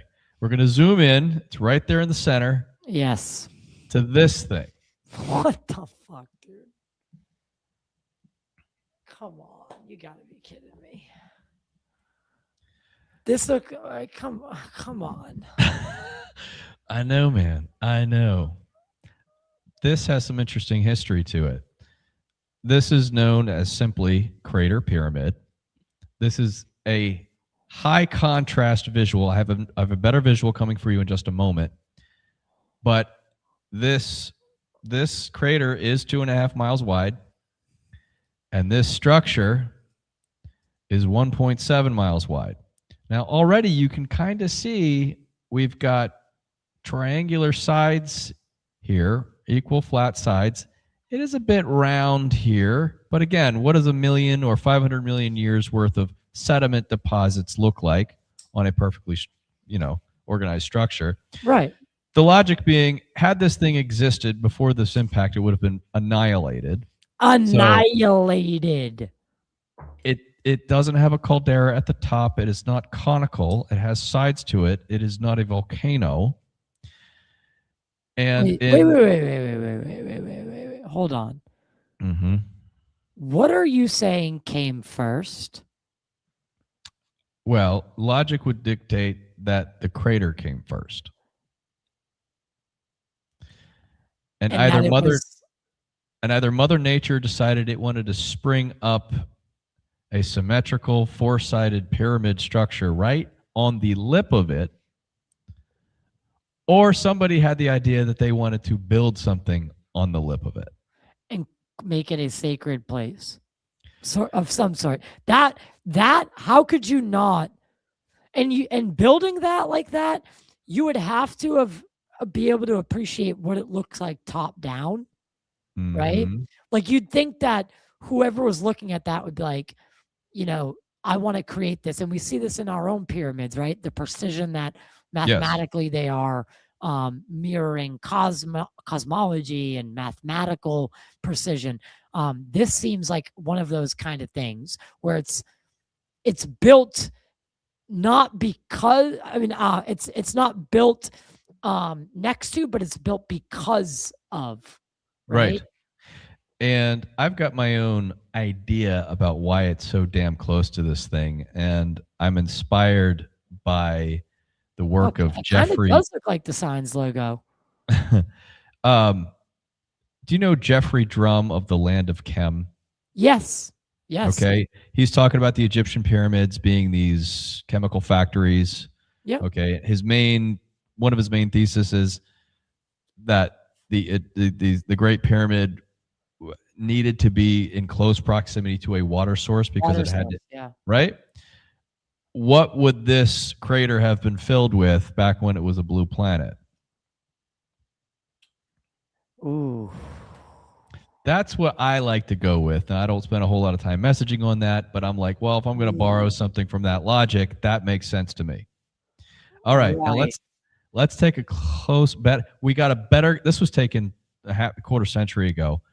Let's take a better look. They re-imaged this with better resolution cameras. What the fuck? Okay, and you can see the sides better here. It's a better contrast. All right, and it is right on the lip of this crater, and you can see there's no damage. There's no damage to this thing. I'm seeing 1, 2, 3, 4 sides. Straight lines rising to an apex. How is this? I mean, do you think they've had rovers go up to these and confirm this and they're just not telling us? No. I don't think they're purposefully avoiding these locations with the rovers. Now, interestingly enough, we have a bit come on, Brian. Brian, you're gonna tell me you think that they are not doing absolutely everything they can outside of the public eye to find out what the fuck that thing is? I don't think they need a rover to figure that out. Well, agreed. Like some sort of secret space initiative. It is certainly possible. Again, Ty, I try to keep my messaging to the nuts and bolts. Fair enough. All right. And the interesting thing about this is you talked about you mentioned the remote viewers. Okay, Joe McMoneagle, right? Yep. And Ingo Swann, he had a team. Okay, this is the Stargate program, and they were talking about remote viewing Mars, right? Yeah, I think one. What was it? One. Yeah, 1 million years BC or something like that. Joe McMoneagle, to clarify, Joe McMoneagle was tasked to view Mars 1 million years BC. Okay, and then most people miss this part, but then his monitor asks. Joe McMoneagle says, I'm seeing the after effects of a cataclysm here. And then his monitor says, well, go back to the time before the cataclysm. And then that's where his, viewing picks up from. But regardless, yes, it's a long time in the past. And didn't he say that he saw beings there and one of the beings saw him? Yes, he did. But the pyramid that he saw was this one. This is the one that he was talking about. Whoa! This specific one. No way. And if you go on YouTube, you can find a clip of Joe McMoneagle giving a presentation showing this same exact pyramid, talking about this, telling you everything I'm telling you now. And if we're to believe what he saw was real, then he saw beings inhabiting that area. Perhaps. Again, I don't know if it's this area or another area, but he remote viewed it. Then he got the coordinates and went to JPL and found, he calls them negatives, but he found the photographic evidence. And what he looked at before was, the one I showed you just a second ago, this thing. But this is later image. But it is this precise one that he and Ingo Swann's team remote viewed, and they all reported the same thing. Large megalithic structure, 1.7 miles wide. And here's the best part. NASA has actually commented on this one here. And what they say is that they consider this to be a geological term known as a KAME, K-A-M-E. All right, or a knob, another word that they use, K-N-O-B. Knob is a more common way of saying KAME. These are geological terms, but they are both used to describe essentially what amounts to a glacial deposit. And some other deposits.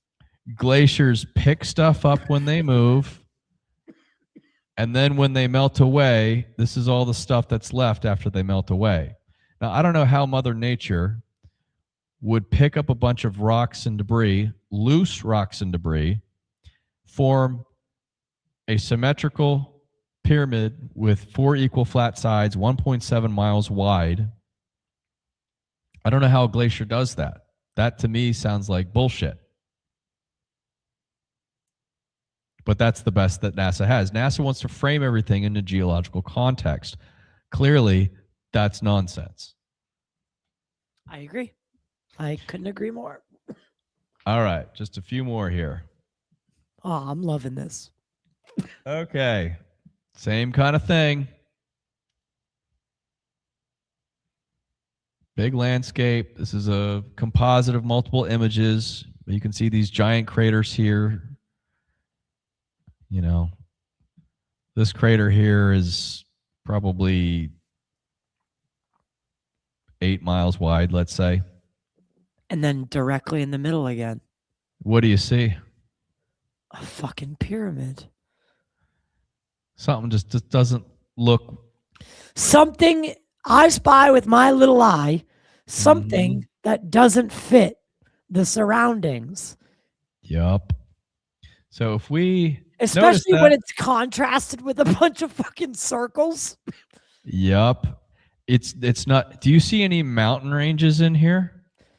Not that I'd be able to identify. I mean, you know what a mountain range looks like. You look at Google Maps often enough to be like, oh, look, there's the Colorado Rockies, right? You know what a mountain range looks like.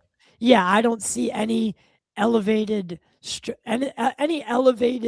landscapes that would indicate that there's something here. Like this is elevated clearly, but that's like an amorphous hill or mesa or something like that. But it's clearly geometric or rather geological. Yeah. But this thing here in the center, immediately we can tell there's something different about it. So let's zoom into that, shall we? Shall we?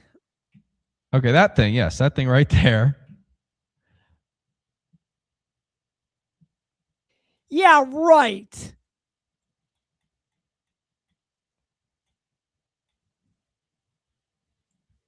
Yeah, right, bro. Imagine if it's 500 million years old, conservatively speaking. From one side to another, each side on perpendicular sides is 1.8 miles. We have 4 flat triangular sides, all rising to an apex. We have opposing 90-degree angles. It is not part of a mountain range. And if you notice, Ty, there's craters all over the place, but not really on this thing. Yeah, can you you see that? Can you zoom out a little bit? Yeah. So see this this like it almost looks like the line continues up and down this here into the land. Yeah, exactly. Yeah. I wonder what that is. Good question. Maybe like water runoff, where there was like a little bit of a lake or something. Again, so assuming that, you know, these things were built near water at one point, to some degree. Right. That one, I'll admit, this one is probably the one I'm going to have the most hard time with. So yeah, no. I don't know why. I can't exactly explain why, but I can't deny that there are 4 distinct triangular shapes pointing to an apex, right, with no discernible mountain range or elevation around. And in fact, it's the opposite. It looks like it's been checkered with impact. Here's a comparison for Giza. That looks a lot.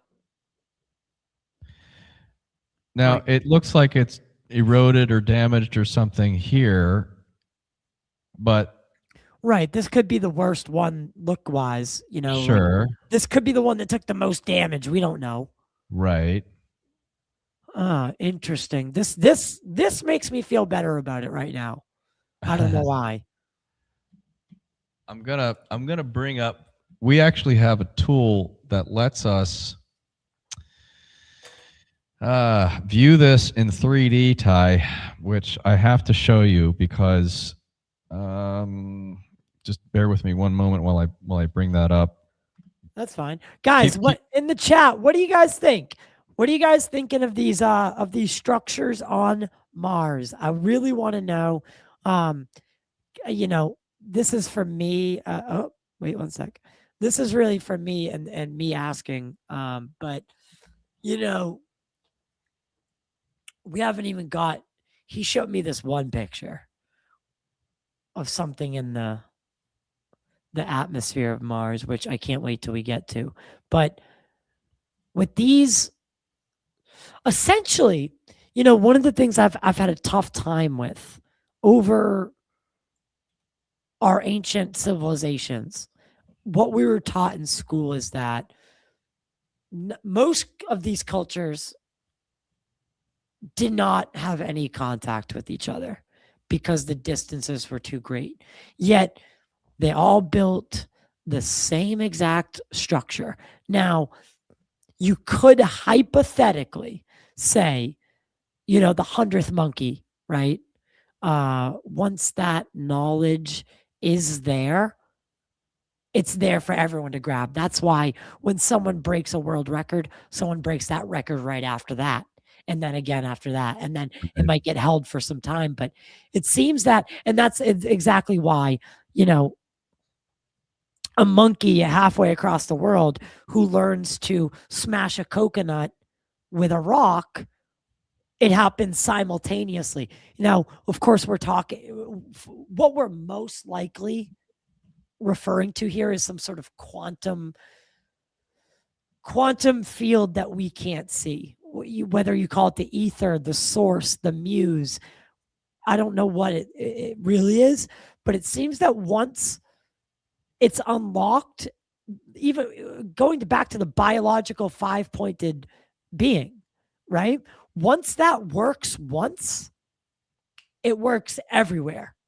And that's what it seems to be. So these pyramids that we see all over our every continent, every single continent has these structures. Is this just the best way to build something tall, big base coming to an apex? Potentially. But tell me how they did it. They did not, they certainly didn't do it with wet sand and rollers, placing a block every 1 minute for 20 years straight. Get the fuck out of here with that. Stop acting like I'm a child. I'm not dumb. That's not how those were made. So, but Ty, I'm sorry, let me just finish this one point. Yeah. If we start confirming that there are pyramids on other celestial objects in our solar system, the implications of that alone, of what this could be, this could be some sort of global, not even global, I'm sorry, interplanetary system of free energy. Who knows? But isn't that what life is? Chasing those fucking mysteries? Why are we letting science dictate what we look at? And why do we let these fucking people tell us what's true or not? This is incredible. Let's go out and fucking stop pretending that we're not spinning on a fucking rock, hurtling through space, and that taking this breath, the next one and the next one, isn't a miracle in itself. And it shouldn't happen. We stop pretending. Just because you fear the unknown doesn't make it less real. So sorry, that was my little tangent. Oh, that's cool. Thank you. I had to find the link I was looking for Did I here. give you enough time? Yes, thank you. Okay. Caltech actually has mapped all of this imagery onto a three-dimensional model. You can go look at Mars in 3D and manipulate it. So we're zooming up on the same thing here, and I just want to show you what this looks like. And by the way, this was found by a gentleman in Colorado. His name is Gary Legier. He does great work. I've highlighted him on my YouTube channel. He has a great YouTube channel too. So I want to give a shout out to the, I'm not the person who discovered these things, but there are independent researchers out there who do. I just want to mention that. So, but if we look at Caltech's three-dimensional rendering of this tie, look at what happens when we start to look at this thing from the side. There's nothing else like it in the area.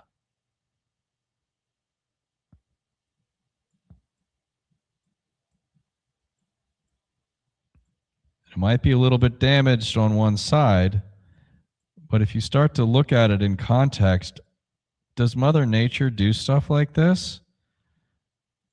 Put up something? Now, what they're basing this is, they're using the shadows and the lights to try to render a three-dimensional thing. I think you're on mute.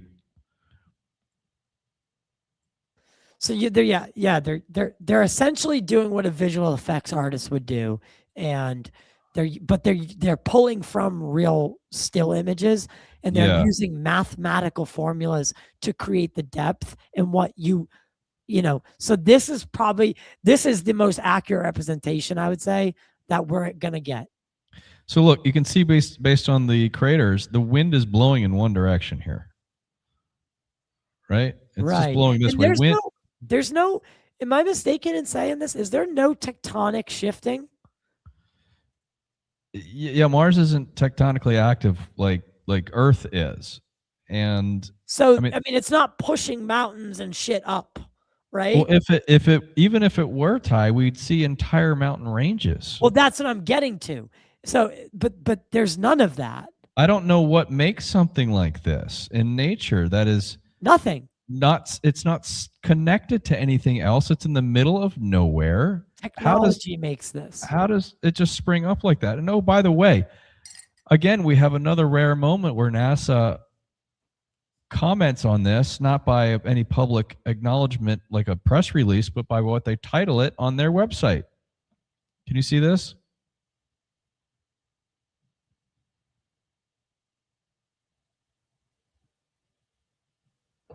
Wait, what is this? This is where you go and you download this image from. The University of Arizona had the high-rise camera, okay, is on the Mars Reconnaissance Orbiter, and the University of Arizona runs this. Okay, so for all intents and purposes, this is where you download the NASA imagery is from the University of Arizona's website for this particular mission. Okay, and this is what, look, NASA, JPL, Caltech, University of Arizona. So this is what they call it. So you just mentioned the P word. You mentioned the P word a few minutes ago, pareidolia. Are we just seeing things? Well, clearly we're not seeing things. Even NASA says, hey, this looks like a pyramid. Right. There's no other way to describe it. That's their words. Exactly. Their words is pyramidal mound. Now, they are kind of doing a conundrum there by saying pyramidal mound. I see what they're doing there, but it's almost like they're putting it in your face, and then it almost like lets them sleep at night, right? Yes, there is no such thing as a pyramidal mound. Yeah, that doesn't work like that. I'm sorry.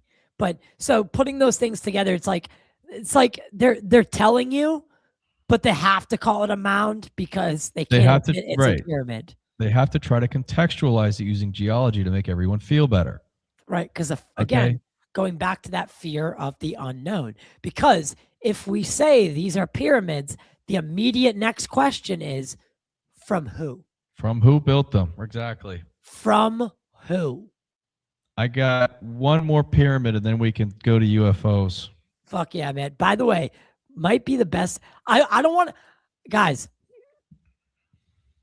stay for the UFO stuff. might be one of the best UFO shots I've ever seen, because there's nothing that's supposed to be there. So, all right, continue. Okay, I want to give a shout out again to Gary Legier in Colorado. He's the one who found this next one. Here we go. This is just a quick comparison. China has a bunch of these pyramids with the large flat top. They're all over the place in China. So it's like a regular pyramid. It's just that the pointy part is kind of like chopped off. Right. And they've got dozens of these things just scattered all over the landscape. China doesn't really like to acknowledge this or talk about it, but yeah, they won't admit it, right? Right. So, but they exist, and in our opinion, this find here matches closely this sort of thing here that we see in China. Again, we have opposing 90-degree angles. This is over 2 miles long. I don't know what in nature makes 2 miles long opposing 90-degree angles, 4 equal flat triangular sides leading up to an apex, which is flat. I don't know how you look at this and say there's nothing to see here. Now, what you notice here off in the corner is that there's an impact crater. Again. Okay. Now, maybe this one came, maybe right, this side is damaged a little bit or eroded.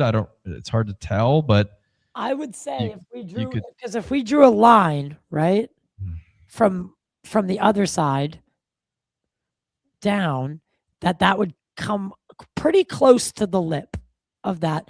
And that seems to be a theme, or that these things are built near these. Yeah. I mean, it's an interesting detail. I don't know what to make of it, but it's an interesting detail. But this, in my opinion, all these are much better condition than these. Which, this is fucking crazy to me. This one on the top, by the way, the Hawara pyramid, that one reminds me is there any way we can compare the Hawara to the last pyramid you showed me on Mars? Because I think those ones look the most similar. Sure. Let me just get another.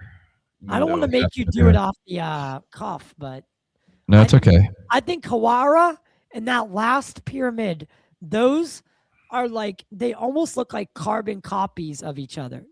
Not this one, the second to last one. Oh, the one that's in the middle of nowhere. One that we had the 3D rendering of.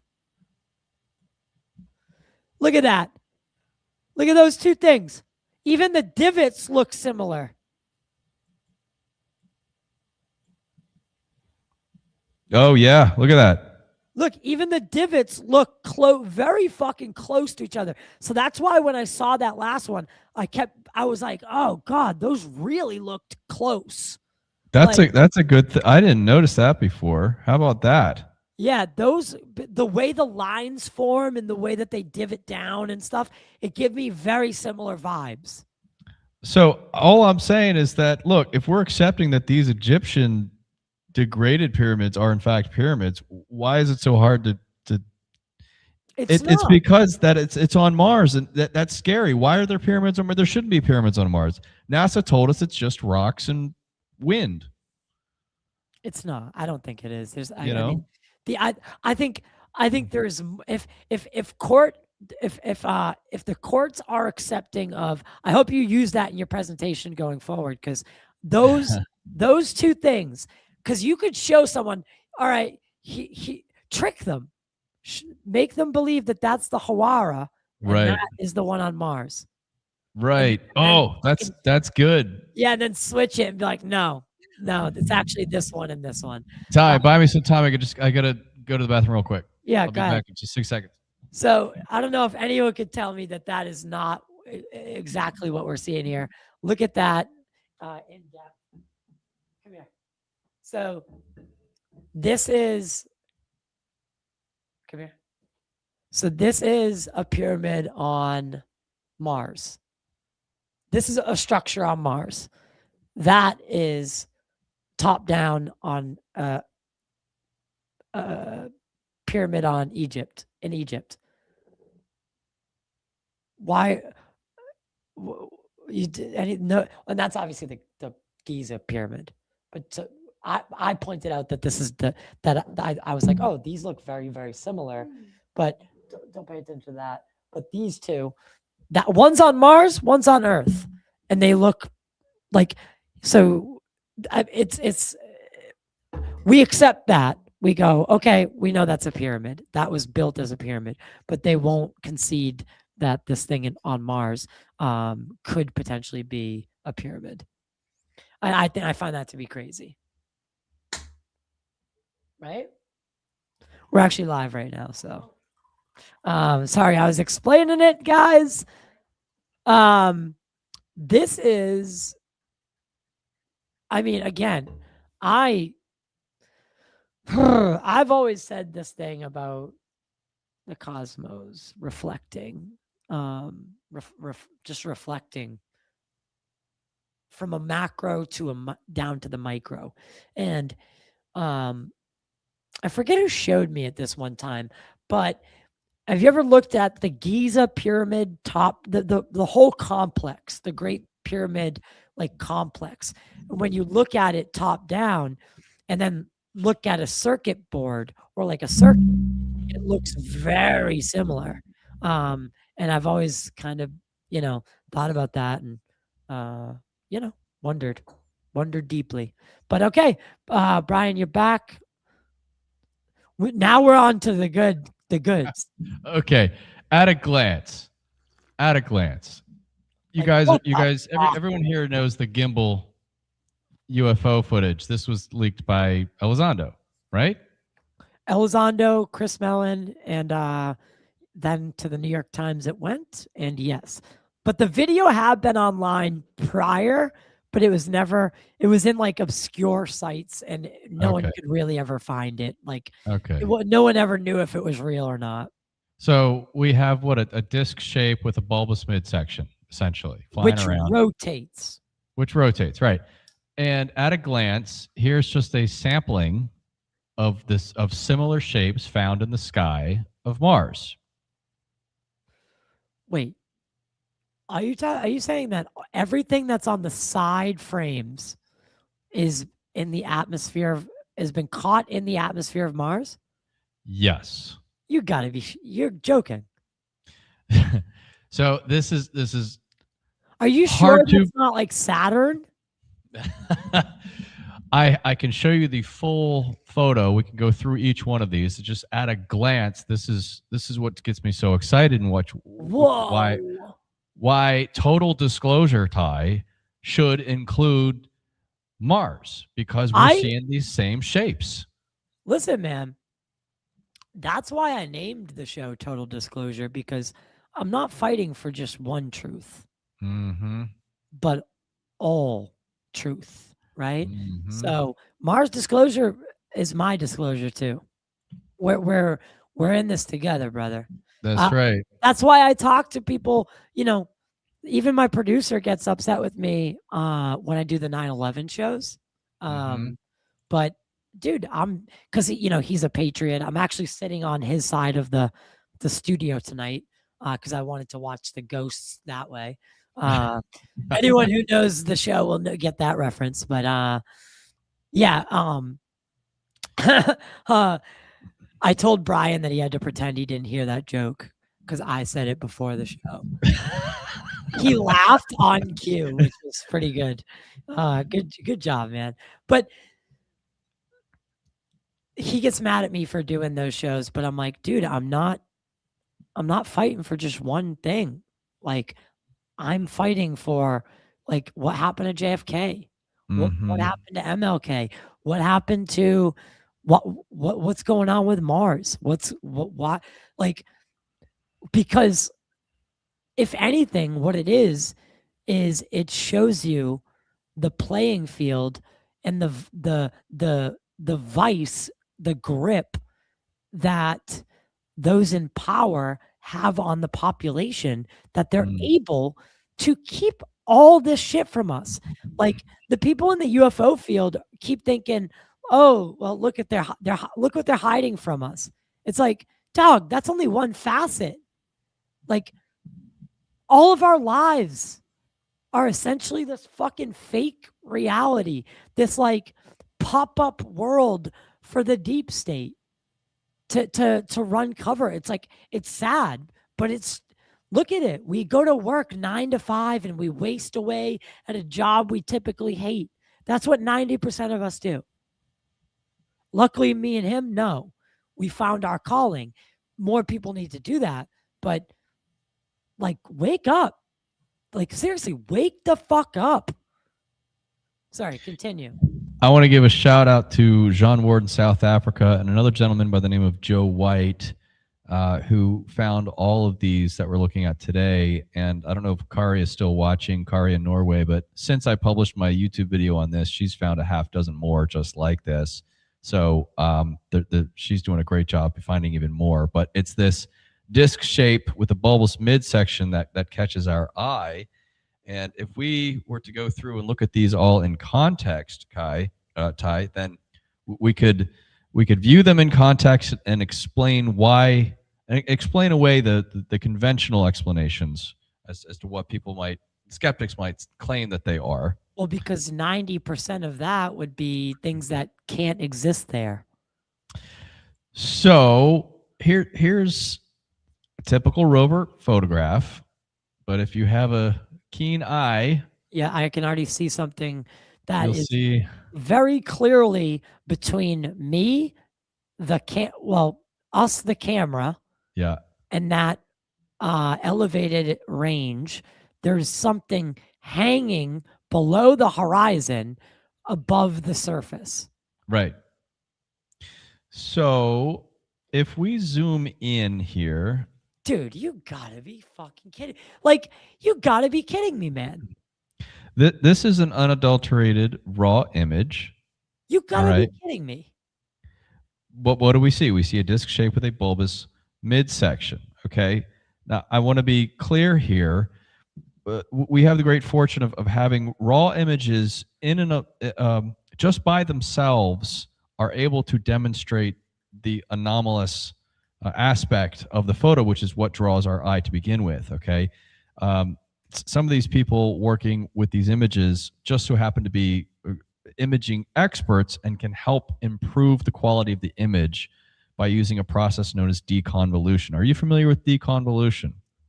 I don't think so. Can you enlighten me? Deconvolution is a process where they'll take an image that looks slightly blurry or out of focus and make it in focus. Okay, NASA has used this. So it's is there any? What are we doing to achieve that? So okay. There is modern day software right now called Gigapixel, which is made by a company known as Topaz Labs. All right. I know Topaz, yeah. Okay. NASA uses this software to deconvolute imagery that they take of, from their telescopes and such. All right. So I would assume what they're doing is they are collecting on a base level the pixels, right? Looking at the pixelation and then kind of smoothing that part out. Here, can you see this? Or oops. Can you see this crater? Ah. Okay. This was taken long before any AI tools existed.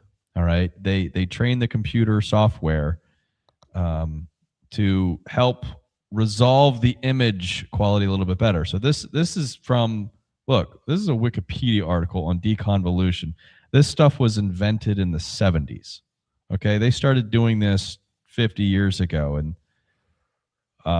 this is an old photograph. So NASA uses this on their own images because they understand that it can resolve these images, essentially enhancing the quality, but it's not mischaracterizing what it is that we're seeing. Does that make sense? Oh, very much so. Like, it's not taking too much. It's taking far less liberty than I anticipated. Right. Even with, I mean, I'm not gonna lie, like in the bottom corners, it seems to accentuate some of the bulges a bit. Like in the not in the main image, like not in the main center of the image, but the further you go out towards the edge, unless the crop ratio I'm seeing is different, like the little circle towards the bottom right, it seems far bigger than what it looks like in the original. I don't know if that's just my eyes getting messed with, but is this the same exact ratio? Yeah, I'm not sure what you're seeing. I just see the side by side here. Yeah, okay, but I guess it's too hard to point out. You see a crater here. Yeah, no, that the 1-to-1 on that is I think Okay. doesn't take liberty. It's not adding things that it shouldn't. Right. It's Right. it's a very, very, very, very, very good enhancement. Yeah. Okay, so the point I'm trying to make here is that this is something that NASA themselves use. They see this as a legitimate form of enhancing the quality of the images that they take with their own instruments. All right. Now, what I'm telling you is that these independent Mars researchers use the same exact tool that NASA does to enhance the quality of the images because, believe it or not, the rover photographs are not high resolution. They're quite low. So what we are presented with is a lot of this grain and pixelation that happens when you Yeah, zoom way up on these things. Okay, I'm telling you this now because what I'm going to show you are deconvoluted images when we zoom into the. I'll zoom into it. I'll show you the before, but then I'm going to show you the after once we've deconvoluted. Does that make sense? that makes total sense. All And right. for anyone, I just want to take this time. I should have said this at the top of the show. I can't believe I'm saying it 2.5 hours in. For anyone listening to this, you should come to YouTube. And this is a highly actually, you know what? I don't even know if I'm going to put this on but no, I will. I'll put it on the audio platforms, but this is a very visual episode. The and just head over to YouTube, link in the description. You gotta see this stuff, man. I know, right? You gotta. Because if you had told me that this is Arizona, right? This picture Right. that we're looking at right now, Right. I would say that might be a balloon, a bird. I might say a balloon, a bird, a plane, right? All those things, they're on Mars, impossible. Right. So what is that? I know. All I'm saying is that it looks awfully similar to the gimbal UFO. That's all I'm saying. So if we're having congressional hearings over the gimbal UFO footage and saying that's a UFO flying saucers type deal, So is I that. I think we need to be taking a serious look at Mars. So again, this is where it starts. We got some good show and tell here, okay? But if we zoom in and deconvolute the image, we can kind of get a better quality of it, okay? Jesus. You know But what it I mean? but did it also not put grass? Yeah, I mean, it's not going to be perfect here, you know. So it has to resolve it somehow. Um, But do you see that's what I meant? That's what I meant. The yeah, liberty. I The yes, liberty that takes. Um but does it change the overall shape of this dramatically? What do we no, I see agree it here? does not. I agree it does not. Even the raw image, we can make out disc bulbous center, right? So All coming right, in back through to this here, one. that's what we're looking at. It doesn't really take too much liberty, like you're saying. All right, so that's that one. Next one. Whoa. Whoa. That is way too close to that hill. What the fuck? That looks like a Vimana. You ever heard of the ancient description of a vivum? I can't even speak of Vimana. No. This looks either this is like a triangular craft Hmm. that we are seeing from like back end, maybe a little tilted upward because we're lower in elevation, so we're kind of seeing underneath it, but we're also seeing the Yeah. backside of it. Right. Um, unless that's what we're seeing, I mean, this looks like an upside down pyramid, Yeah. Kind of. right? Or Yeah. or a gimbal craft, like you said, but Yeah. that Right. that wow. But but clearly it's an anomaly, and we can address the what people might call the conventional explanations as to why I don't think any of them apply here. Um, No, I, what could that uh, possibly be in the Mars? this it's just a clear image here. Um, people want to go to it's dust on the lens. Oh. Okay, Um, which if you know anything about photography, that doesn't hold any water because dust on the lens does not present as these precise shapes. At best, it might blur the image a little bit, but the camera is focused so far out that anything directly on the lens you really don't even see. yeah, the depth perception, it wouldn't show it would not show the depth that when you zoom in, the pixelation of the actual that's how you can tell that that is something that's actually in camera, because the closer that you zoom in, the more pixelated it also gets. So a piece of dust that was closer would start to look like a circle, like it would start to look like Yeah. a blur. um Right. Yeah. that Um, is not happening here. and for those, I have it in that my video that I did on this, I demonstrate this by recording the whole video with a lot of dust on my camera lens. I have a nice so, and you can't see it at all. Okay, I've got 200 specks of dust over the whole lens. I didn't bother to clean it off, and I took a photo of it so you can see it in the video to see what I recorded with. You don't see you're not aware of it. So dust on the lens doesn't hold water. Dead pixels also doesn't hold water because if it's a dead pixel, it's one pixel and it's there forever in every single photograph. The thing about these things are they'll take a series of images. It's let's just say they'll take 12 images in a row and it only appears in let's just say one of them. Okay. And these images are all 12 seconds apart. That's how the NASA rovers do it. So it's not a dead pixel, otherwise it would be there forever on every single image. Is it a what's known as a camera artifact?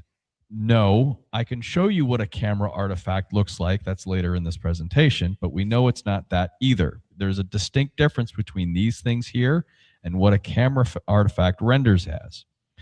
And the only other explanation that people want to try to throw out is that it's something called a cosmic ray burst. And I know it's not that either because I could show you what that looks like, and you can see that it doesn't look like this either. So let me cycle through some more of these, Ty, then I'll get to those last two in just a second. That's deconvoluted. Okay. Wow. Right? Wow. This one's funky. It's got a little tail Wow. in the sky. Wow. Oh, here's what I'm talking about. Here's a series that was the deconvoluted, but here's the raw image, okay?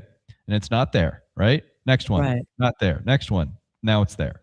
That's This is a what series the of fuck, man? 3 images, okay? It's not a dead pixel, otherwise all of them would have that same thing there. And it's also not a piece of dust because, again, we'd be looking Right. at something very similar. Right. Not dust, not a dead pixel. It's not What a camera artifact, and it's not a cosmic ray burst. What Okay. the hell This are is we an looking at? object in the sky.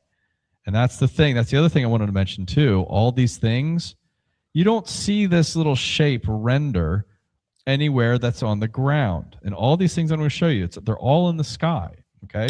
Why, if this is what it is, and I have a hard time figuring out what it could be, Mhm. Why is NASA releasing this? NASA, Because NASA's released. this is it, right? Like This is the thing. While there's so much pressure from the public, pressuring the administration, NASA, Congress to release more and more UFO data, right? We've been getting some of that. Meanwhile, very few people are paying attention to what NASA is actually doing with Mars. They're just releasing this stuff. It's not classified. They're just releasing it on their website and saying nothing about it and hoping no one will notice. right. But there are people noticing it, which But they don't Mars even is- care, because when you start saying, I found a UFO on Mars, people are Right. going to check out and glaze their eyes over. Right. They're not going to take you serious. They're going to think you're a loony bin, right? So this is why I'm trying my best to rewrite this narrative that there's nothing interesting on Mars. There's a whole lot of interesting things on Mars. Very few people are paying attention. So we've got the great Mars disclosure has receipts. And we're looking at a lot of them today. All right, so let's keep going. All right, so again, just a typical rover photograph, and you might think, oh, that's just debris, blah, blah, blah, blah, blah. But here's the thing about this image. This shows us, okay, it's not the best example, but, right, disc shape with a bulbous midsection. And I don't know what you want to make of these other two things. Maybe those are just weird little artifacts. I don't really know. But what I want to draw your attention to is this shape right here. See this here? This precise shape appears in multiple photographs on different days, and it appears in the same location and it's the exact same shape. This is a camera artifact. Okay? We've nicknamed this the booger. All right. Okay. This will appear in multiple photographs across different days. All right. This is a camera artifact. That is not something that is imaged in the sky. All this other stuff, different story. And So you that's can see what the difference looks like. exactly. So we're ruling out camera artifacts. We know what camera artifacts look like. That's a camera artifact. Right. All right. This is kind of mind-blowing. That looks like that is the closest thing I've seen to, I mean, I know. what the fuck is that, dude? Here's the next one. This is odd because it's in a different orientation. Yeah, but again, remember the footage. What do they say? What do they say? It was moving. Holy It smokes. was rotating. Rotating, right. Right? So, and Bob Lazar famously said that these things had to fly belly first.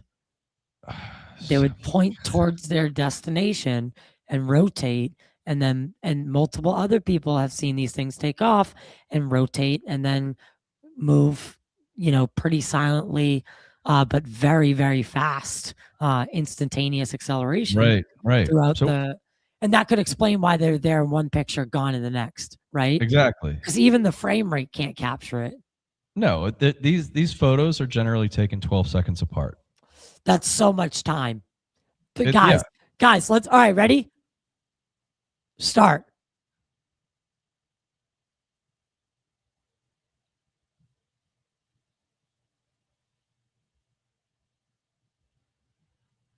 That's what 12 seconds feels like. That's right.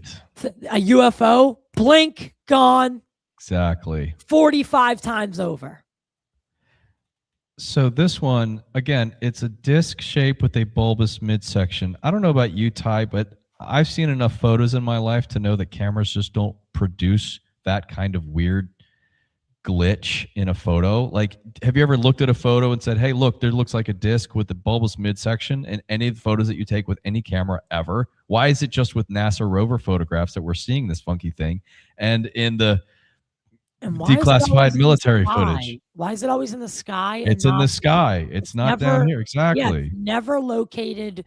Like, if it is an artifact, why is it consistently above the horizon, in the air, over the surface? Like, unmistakably over the surface. With every single one of these too. Yeah, why isn't it at the bottom left corner? Like, you know what I mean? Here's the raw image of that one. This is the raw one on that one. Okay, so just in all transparency. Right. Like, why isn't that camera, Like if that's an here. artifact, right? Exactly. Why isn't it where that purple thing is? Why is it only happening in places that it seemingly is in the it's in the I say air, but you know what I Yeah, mean. right. It It's is. it's It's in the sky. Right. it's in the sky of Mars. Okay, here's another one. Clearly rover here. Just disc shape, bulbous midsection. And there's no way that that's like a planet, right? No, That's no, not Saturn with a ring. no. The rover navigation camera. All this is no. Okay. You cannot resolve something like that just from one of these. You need a telescope for Saturn or even Mars's moon to show up in something Oh. like that. Yeah, Oh, no. okay. Okay. There's clear image. Okay, so this one's funky because it's in white. Right. You know, What? Yeah. disc with bulbous with a tail going upwards. Just kind of funky. And here we have same kind of thing, but in white. This is a raw image right here. You could download this from NASA's website today. We provide all the source URLs. You zoom up on it. What do we see? Disc shape with a bulbous midsection. I don't know why it's white and not black like the other ones. I don't know. But see what NASA calls this, they'll say that NASA will say this is a cosmic ray burst. Have you heard that before? Yeah, but only in the context of like from the like in the sun and the I've Sure. never heard it used outside of that. Like I didn't know it was something that happened in our atmosphere. Well, okay. What a cosmic ray burst. This is a cosmic ray burst. Can you see it right up here? Okay. So it streaks like in the sky. It is a photon of light that was captured from the sun in the camera here, and how it renders in the CCD as it's captured by the camera. It just renders as this basically 1 pixel wide streak of light. Okay, and NASA's there's an astronaut, Donald Pettit, who just so happens to be a photographer. He photographs these things in outer space all the time, and he documents them. And they just are thin streaks of light, and that's it.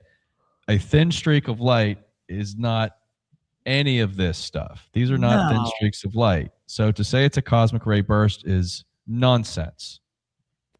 Even if it's long exposure, it would be in just a longer line.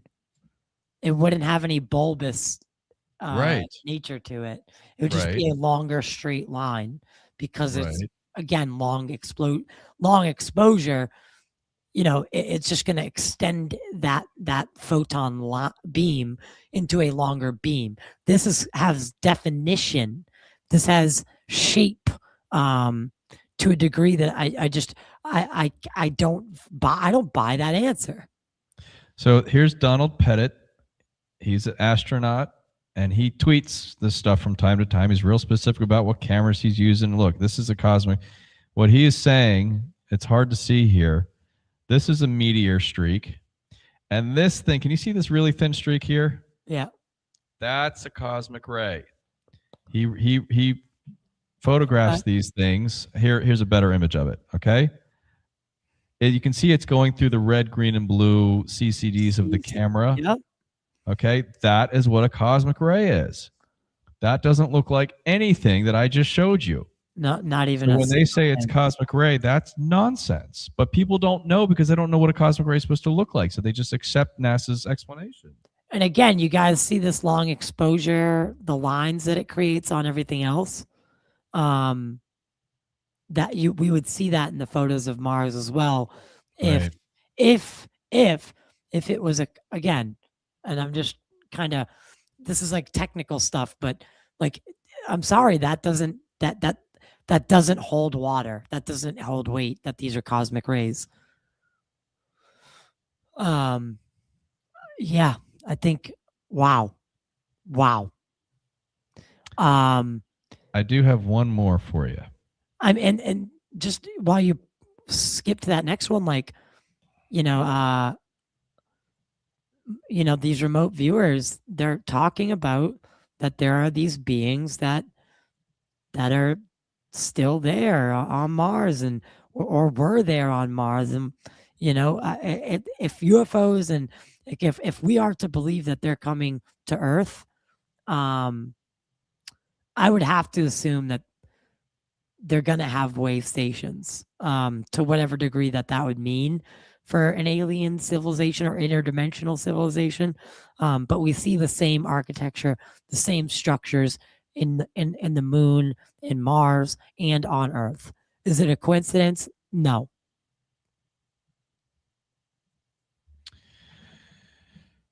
Okay, Ty, can you see this here? All right. It says dead pixels don't move. Do you see that? Yep. Let's do viewing, slideshow, presenter, view. Okay.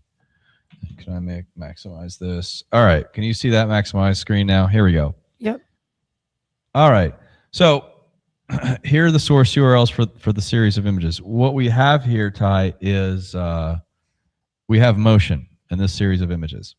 Now, it's hard to see. You see this little dot right there? Mm-hmm. Can you see that dot? I sure can. Okay, it's not much, but that's what a dead pixel would look like. Mm-hmm. Okay, it's just a pixel, right? But 12 seconds later, after this shot was taken, that pixel is no longer there because it's over here. Huh.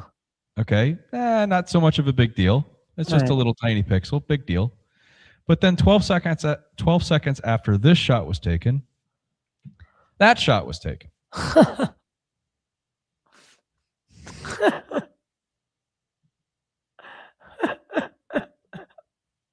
Dead pixels don't move. Oh my God. It's hard. It's like laughable at this point. Right. It's really. I don't know what to make of that, dude. I mean, you've convinced me that Mars has some strange stuff going on there. And like, look, we don't have time to get into the rest of it, but I've got a whole we'll series. do a part 2. We've got fossils and we've got artifacts and we've got ruins. Which I want to ask you one thing. Every major, ancient culture, from the Egyptians to the Maya, they were completely kind of like, yeah, I guess we can use the word obsessed with Mars. They often associate it with, warfare or destruction, even creation, I think at some points. What do you think of our ancestors? Like, did our ancestors simply look at that red dot in the sky and make something up? Or do you think that they were inheriting firsthand knowledge of something else? I think it's a combination of two things, and I'll admit that I am not deeply knowledgeable about either one of these, but I know enough just to give the 101 version. Yes, we have this deep history, these stories that have been passed down from ancient times, some would say mythological stories and such, that do talk about humanity starting on Mars and coming to Earth. So there's that aspect of it, which requires a different field of study to really interpret correctly. But I want to call attention to something else, more nuts and bolts. There is sufficient evidence to suggest that our solar system in the ancient past was not always in the stable positioning that it is right now. In other words, the planets and their orbits right now were not always where they were. And there, that scar on Mars that you were talking about, okay, that is, we'll have to get into this later, but that is an electrical discharge scar. And it either happened by the sun having a bad day and taking it out on Mars, like Aurora Borealis on steroids sort of thing. Right. Or two planets came in close enough proximity to one another that had opposing charge. Magnetic charges, yeah. Electrical charge. And if they get too close together, they would discharge between the two, sort of like your high school science teacher showing you what electrical discharge looks like with a Van der Graaf generator, those two big electrical balls with a little tiny spark going between the two of them. Okay. Right. It's the the electrical difference between your hand and the doorknob in the wintertime when you get a shock in the door handle when you open up the door, or the difference in the sky and the ground, which is why we have lightning discharge. Well, imagine if two opposing planetary bodies of different charges came close enough in contact where they discharged between the two. And the Thunderbolts channel does a lot of work on talking about the ancient history of our solar system and how what they saw in the sky was the planets physically being closer to Earth, not really requiring you to have a telescope to see them. They were more visible, like our moon was visible. Our moon is visible to us right now. The early solar system was a lot more unstable and chaotic, and planets were moving. So I don't have a whole lot more information, but there is sufficient evidence to suggest that that was the case, and that what they saw as Mars attacking somebody was a discharge between Mars and another planetary body that was happening to go by it. And one of those planets could have been the one that it ends up coming in contact with, like fully hitting it, and that that is what creates the asteroid belt, and that impact also throws the planet, all the planets into a new, maybe more stable orbit, and that's where we find ourselves today. That impact pushed us all a little further out, just enough where now, I'm just, thinking out loud here, but is that crazy to think about? Am I crazy? I don't know. Here, look at here's an image just for those. It's just easier to look at this. Okay, this is what we're talking about. Yeah, that would be like the shit that they would say Zeus did. Yes. Now there is actual evidence here, Ty, which we'll have to say for another time, that reproduces that same scar that you see on Mars. They've reproduced that same exact morphology in the laboratory using plasma discharge. And believe it or not, that same scar, Earth has one. Oh, wow. The exact same morphology. We'll have to save that for part 2. Yeah, part 2 in person. Jesus Christ, that would be a scary fucking sight, though. I know. And there's either Mars discharged with Earth or discharged with Venus. There's lots of evidence to suggest Venus wasn't exactly where it was. So anyway, that is a haunting thought about. Oh gosh. Imagine being on the planet when that happened, right? Nope. Just kill me. And remember, what does every single Mars rover photograph have in common? What does it show you? What do you see in Mars rover photographs all over the place? Just shards of rock. Rocks just freaking everywhere, okay? That scar on Mars is a giant canyon the size of the United States. What we're talking about, Ty, is instantaneous excavation of crustal material 3,000 miles long. Where did it go? Everywhere else on the planet. Right. What is Mars covered with? Craters everywhere. Right. That was a bad day on Mars.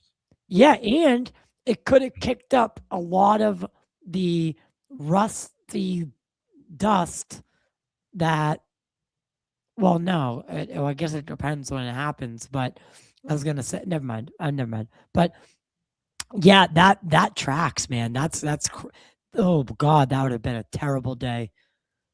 That So would have been a terrible I day. know, man. Mars has me hooked, dude. There's just so much cool stuff about it. What It's about like tragic. stuff like this?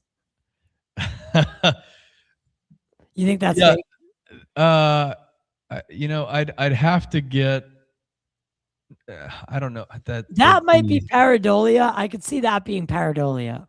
I try to stay away from the rocks that look like faces because we already have enough problems with the But pareidolia. yeah, You yeah, know, yeah, yeah. Too much leeway there, I suppose. if I knew the source, I could get Jean to upscale that and see what it looked like. But I don't really try to like entertain those sorts of things. Love it. Um, Thank you, dude. Thank you so much for doing this. Again, I'd love to do part two. Maybe bring you up to Boston or down to Boston, um, and be able to do it in studio. Where can people find you, and where can people keep up to work with your date? Where can they watch the documentary Blue Planet Red? Where hit me with it. Yeah. Well, sure. Oh, can I show the movie poster? Yeah, yeah. Yeah. Please. Let me show the movie poster and I'll talk about it here. I really am happy with this, the way this came out, the artist who did it for me. Here's the movie poster. You can find all of my work on the website, blueplanetred.net. I'm on YouTube at Brian Cory Dobbs, on Twitter at Brian Cory Dobbs.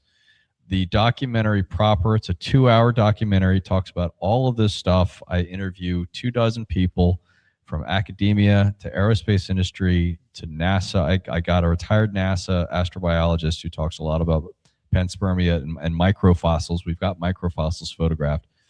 In the documentary, independent researchers, Avi Loeb, Robert Schock, John Brandenburg, Mark Carlotto, and a bunch of other cool guys in the documentary. You can find it on Amazon Prime. There are also other streaming networks. You can get it on your cable box. Verizon, Xfinity, Spectrum. You can pull it up on video on demand there, as well as Documentary Plus and a few other international streaming networks. You can go and watch it there, but I usually just say it's on Amazon. It's on Amazon UK as well, but not all territories. So anyway, but watch the documentary first, because then the YouTube is really the continuing series of the documentary. The documentary was what started it all off, and then the YouTube, I go into more detail and new discoveries, things I've learned since making the documentary. That is awesome, man. And I really love that. You do great work, and I can't wait to, have you back on and dive even further into Mars. I mean, we just did 3 hours, and that's what I love. Because I like to jump down, and I always leave room for more. So yeah, can't wait to have you back, brother. Yeah, I will admit I was a little bit more high energy than I thought I was going to be, because that's good, dude. That's good. yeah, I got really into this actually. And again, I'm not feeling well. Took some Dayquil, so sorry if I annoyed anybody, but that shit blew my mind, man. That shit. This has been. I'm surprised that this isn't being talked about more, and it's a shame that it isn't. It kind of does show that the public awareness, the lack of public awareness, is a huge problem. There's so many distractions in the world. There's so many, materialistic behaviors that have been created through, this reality that we've created, and I feel like there's what our ancestors at least had over us was their connection with the celestial surroundings, with the earth itself. So, would love to have more conversations with your brother. Totally. Keep up the great work. To everyone listening, to everyone watching, thank you so much. You guys are the reasons we can keep this show on the road. We're trying to do a lot more in studio episodes.